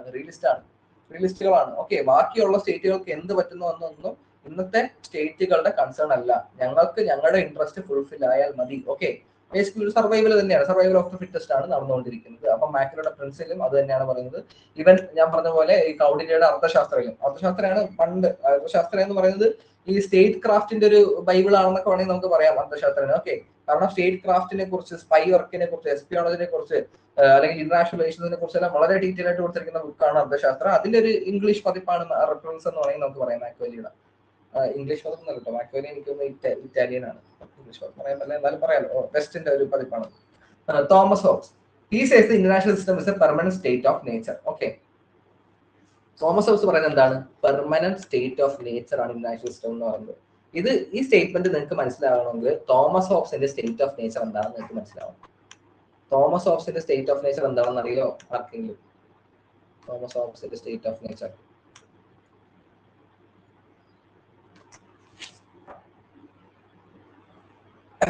തോമസ് ഹോബ്സിന്റെ സ്റ്റേറ്റ് ഓഫ് നേച്ചർ എന്ന് പറഞ്ഞാൽ ഒന്നുമില്ല. അതായത് തോമസ് ഈ സോഷ്യൽ കോൺട്രാക്ട് തിയറി ഉണ്ടല്ലോ തോമസ് ഹോബ്സിന്റെ. അപ്പം അത് കോൺട്രാക്ട് സോഷ്യൽ കോൺട്രാക്ട് തിയറി ഉണ്ടല്ലോ തോമസ് ഹോബ്സിന്റെ. അപ്പൊ അത് പറയുന്നത് എന്താണെന്ന് സ്റ്റേറ്റ് ഓഫ് നേച്ചർ എന്ന് പറഞ്ഞാൽ അനാർക്കിക് ആണ്. നമ്മൾ നേരത്തെ പറഞ്ഞ പോലെ സ്റ്റേറ്റ് ഓഫ് നേച്ചർ അനാർക്കിക് ആണ്. മനുഷ്യന്മാരെല്ലാം സെൽഫിഷ് ആണെന്നും സ്റ്റേറ്റ് ഓഫ് നേച്ചർ അനാർക്കിക് ആണെന്നും മനുഷ്യന്മാർക്ക് അവരുടെ സർവൈവല് മാത്രമേ ഉള്ളൂ ഒറ്റ ചിന്ത എന്നുമാണ് സ്റ്റേറ്റ് ഓഫ് നേച്ചറിൽ, അല്ലെങ്കിൽ ലോകത്തിന്റെ അല്ലെങ്കിൽ സൊസൈറ്റിയുടെ സ്റ്റേറ്റ് ഓഫ് നേച്ചറിനെ കുറിച്ച് തോമസ് ഹോബ്സ് പറയുന്നത്. അപ്പം പുള്ളി പറയുന്നത് ഇന്റർനാഷണൽ സിസ്റ്റവും ഒരു സ്റ്റേറ്റ് ഓഫ് നേച്ചർ ആണ്, ഒരു പെർമനന്റ് സ്റ്റേറ്റ് ഓഫ് നേച്ചർ ആണ്. അതായത് എന്താണ് നമ്മൾ നേരത്തെ പറഞ്ഞ പോലെ ഇന്റർനാഷണൽ സിസ്റ്റം എന്താണ്? അനാർക്കിക് ആണ്. ഓക്കെ, അനാർക്കിക് ആണ്. ഒരു ഗ്ലോബൽ സോവറിൻ ഇല്ല, അല്ലെങ്കിൽ ഗ്ലോബൽ ഗവൺമെന്റ് ഇല്ല എന്ന് നമുക്ക് വേണമെങ്കിൽ പറയാം. ഒരു ഗ്ലോബൽ ഗവൺമെന്റ് ഇല്ല, അതുകൊണ്ട് സ്റ്റേറ്റ് ഓഫ് നേച്ചർ അനാർക്കിക് ആണ്, സർവൈവൽ ആണ് എന്നൊക്കെ തന്നെയാണ് ഇത് പറഞ്ഞ അതേ കാര്യമാണ് പറയുന്നത്. പക്ഷെ പുള്ളിക്കാരന്റെ സ്റ്റേറ്റ് ഓഫ് നേച്ചർ എന്ന് പറയുന്ന പുള്ളിക്കാരന്റെ ഒരു കോൺസെപ്റ്റ് ഉണ്ടല്ലോ, ഒരു സൊസൈറ്റിനെ കുറിച്ചുള്ള പുള്ളിക്കാരന്റെ കോൺസെപ്റ്റ്, ഈ സോഷ്യൽ കോൺട്രാക്റ്റിലേക്ക് എത്തുന്നതിന് മുന്നേ ഉള്ള ഒരു സ്റ്റേറ്റ് ഓഫ് നേച്ചർ ഉണ്ടല്ലോ പുള്ളിക്കാരൻ പറയുന്നത്, ആ ഒരു കാര്യത്തിനെ വെച്ചിട്ടാണ് പുള്ളിക്കാരൻ ഇന്റർനാഷണൽ സിസ്റ്റത്തിനെ കുറിച്ച് പറയുന്നത്. പിന്നെ നമുക്കെല്ലാം അറിയാം, നമുക്കെല്ലാം അറിയാവുന്ന പോലെ ലെവിയാതൻ ആണ് പുള്ളിക്കാരന്റെ വളരെ പ്രസിദ്ധമായ ബുക്കാണ് ലെവിയാതനിലാണ് സോഷ്യൽ കോൺട്രാക്റ്റിനെ കുറിച്ചൊക്കെ പറഞ്ഞിരിക്കുന്നത്. ഓക്കെ, അടുത്താണ് ഇ എച്ച് കാറിന്റെ പുസ്തകമാണ് 20 Year Crisis. വളരെ ഇമ്പോർട്ടന്റ് ആണ്. What is history? 20th crisis എഴുതിയെന്നൊക്കെ ചോദിച്ചിട്ടുണ്ട്. Okay, EHK criticized the utopian thinking of idealist and advocates a realistic approach to international affairs. EHK said realism and utopianism are mutually dynamic and dialectic. Okay, അപ്പം പുള്ളിക്കാരൻ എന്തിനെ criticise ചെയ്യുന്നുണ്ട്? ഐഡിയലിസത്തിനെ criticise ചെയ്തിട്ട് പറയുന്നത് അത് utopian ആണ് എന്നാണ് പറയുന്നത്. ഉട്ടോപ്യൻ എന്ന് പറഞ്ഞാൽ എന്താണ്? ഒരു കാലത്ത് നടക്കാൻ സാധ്യതയില്ലാത്ത ഒരു കാര്യത്തിനാണ് നമ്മൾ ഉട്ടോപ്യൻ എന്ന് പറയുന്നത്. ഓക്കെ, അതായത് നിങ്ങൾ ഈ പറയുന്ന പോലെ ലോകത്തിന്റെ സമാധാനവും സ്റ്റെബിലിറ്റി എല്ലാം ഇന്റർനാഷണൽ കോർപ്പറേഷനിലൂടെ അല്ലെങ്കിൽ എല്ലാ രാജ്യങ്ങളും സഹായിച്ച് മുന്നോട്ട് പോയി ഒരു മൊറാലിറ്റി, ഒരു ധാർമ്മികതയുടെ പുറത്തേക്ക് സമാധാനം ഉണ്ടാകുക പറയുന്നത് ഉട്ടോപ്യൻ ആണ് എന്നാണ് EHK പറയുന്നത്. ഓക്കെ, പുള്ളി കുറച്ചുകൂടെ റിയലിസ്റ്റിക് ആയിട്ടുള്ള അപ്രോച്ചാണ് ഇന്റർനാഷണൽ അഫയേഴ്സ് എടുത്തിട്ടുണ്ട്. EHK പറഞ്ഞിട്ടുള്ള കാര്യമാണ് realism and utopianism are mutually dynamic and dialectic. Okay, dialectic എന്ന് പറഞ്ഞാൽ എന്താ? ഡയലക്റ്റിക് മാർക്സിന്റെ ഒക്കെ ഒരു കോൺസെപ്റ്റ് ഉണ്ട്, ഡയലക്റ്റിക് മെറ്റീരിയലിസം എന്ന് പറയുന്നത്. ഡയലക്റ്റിക് എന്ന് പറഞ്ഞാൽ എന്താണ്? ഡയലക്റ്റിക് എന്ന് പറഞ്ഞാൽ എന്താണ്? ആ സ്റ്റേറ്റ്മെന്റിൽ തന്നെ ഉണ്ട് ഡയലക്റ്റിക്കിന്റെ പേര്.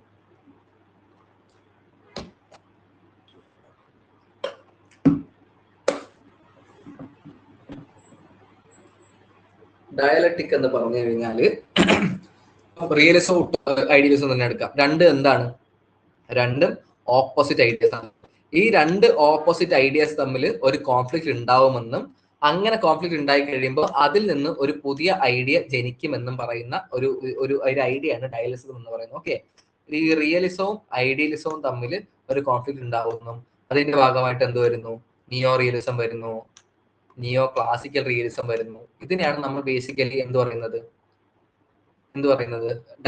ഡയലക്റ്റിക് എന്ന് പറയുന്നത്. ഓക്കെ, മാർക്സിന്റെ ഡയലക്റ്റിക് മെറ്റീരിയൽസ് ഉണ്ട്, ഈ തീസിസ്, ആന്റി തീസിസ്, സിന്തസിസ് എന്നൊക്കെ പറഞ്ഞ് അത് നിങ്ങൾ ഡീറ്റെയിൽ ആയിട്ട് നോക്കണ്ട, പിന്നെ എപ്പോഴും സാഹചര്യം കിട്ടുകയാണെങ്കിൽ ജസ്റ്റ് നോക്കുക. ഓക്കെ, ഒരു ഐഡിയ ഒക്കെ ഉണ്ട്. അപ്പം ഡയലക്റ്റിക് എന്ന് പറഞ്ഞാൽ എന്താണ് പുള്ളി ഉദ്ദേശിക്കുന്നത്? ഡയലക്റ്റിക് ആണ്, റിയലിസവും ഉട്ടോപ്പിയനിസം ഡയലക്റ്റിക് എന്ന് പറയുന്നത് ഈ പറയുന്ന ഐഡിയലിസവും റിയലിസവും തമ്മിൽ രണ്ട് ഓപ്പോസിറ്റ് ഐഡിയസ് ആണ്, ഇവർ തമ്മിൽ കോൺഫ്ലിക്റ്റ് ഉണ്ടാവും എന്നൊക്കെ രീതിയിലാണ് EHK പറഞ്ഞു വെക്കുന്നത്. ഓക്കെ, അപ്പം 20th ക്രൈസിസും വാട്ട് ഈസ് ഹിസ്റ്ററിയുമാണ് എന്ത് നമ്മുടെ ഈ പുള്ളിക്കാരന്റെ EHK പ്രധാനപ്പെട്ട പുസ്തകം. ഇല്ല, കഴിയും, നിങ്ങളൂടെ നോക്കിയിട്ട് നമുക്ക് ഫിനിഷ് ചെയ്യാം. ഓക്കെ, അടുത്താണ് ഹാൻസ് മോർഗന്ത്യൂ. അങ്ങനെ ഹാൻസ് മോർഗന്ത്യൂ വിളിക്കുന്നു, വന്നെത്തിയിരിക്കുന്നു. Morgenthau argues that human is a political animal. മനുഷ്യൻ ഒരു പൊളിറ്റിക്കൽ ആനിമൽ എന്നാണ് മോർഗന്ത്യൂ പറഞ്ഞിരിക്കുന്നത്. He gives the term animus dominandi which means lust for power.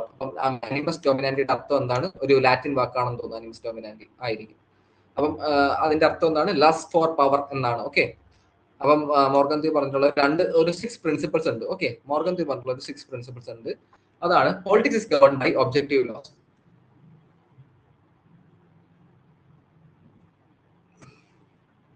Politics is governed by objective laws. National interest is defined in terms of power. അപ്പം politics എന്താണ് define ചെയ്യുന്ന? Objective ആയിട്ടുള്ള ലോസിന്റെ ബേസിലാണ് politics define ചെയ്തിരിക്കുന്നത്. അതിനൊക്കെ national interest എന്ന് പറയുന്നത് എന്താണ്? പവർ ആണ് നാഷണൽ ഇൻട്രസ്റ്റിനെ ഡിഫൈൻ ചെയ്യുന്നത്. Political ethics is different from universal moral principles.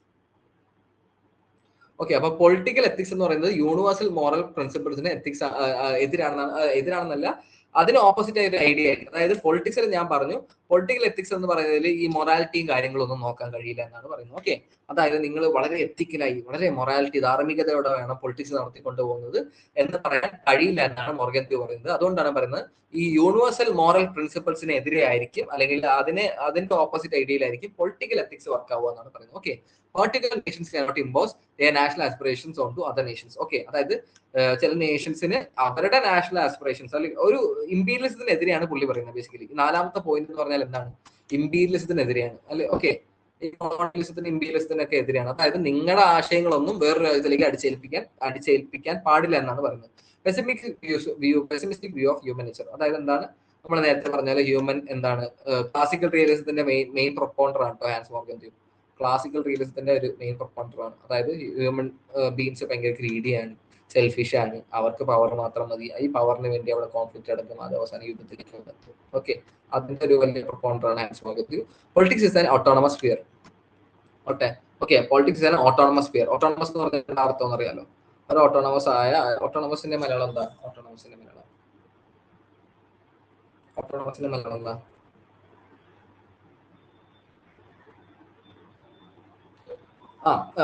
ഒരു സ്വയംഭരണമുള്ള എന്നൊക്കെ പറയാം. ഓക്കെ, സ്വയംഭരണമുള്ള, അതായത് പൊളിറ്റിക്സിൽ കാര്യങ്ങൾ പൊളിറ്റീഷ്യൻസ് ആണ് തീരുമാനിക്കുക, അല്ലെങ്കിൽ ഈ സ്റ്റേറ്റ് ആയിരിക്കും തീരുമാനിക്കുക.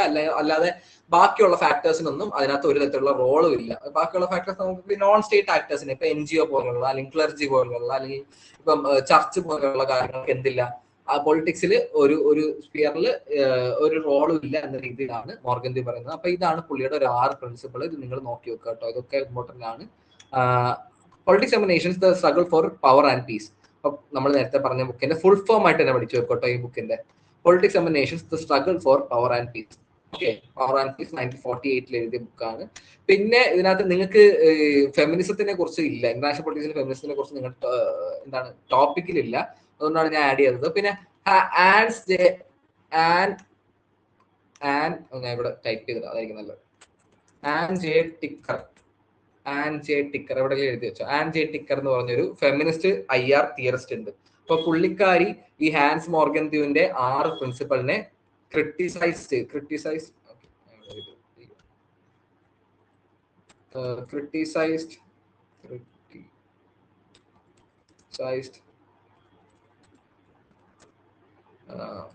മോർഗന്ത്യു 6 പ്രിൻസിപ്പൾസ്.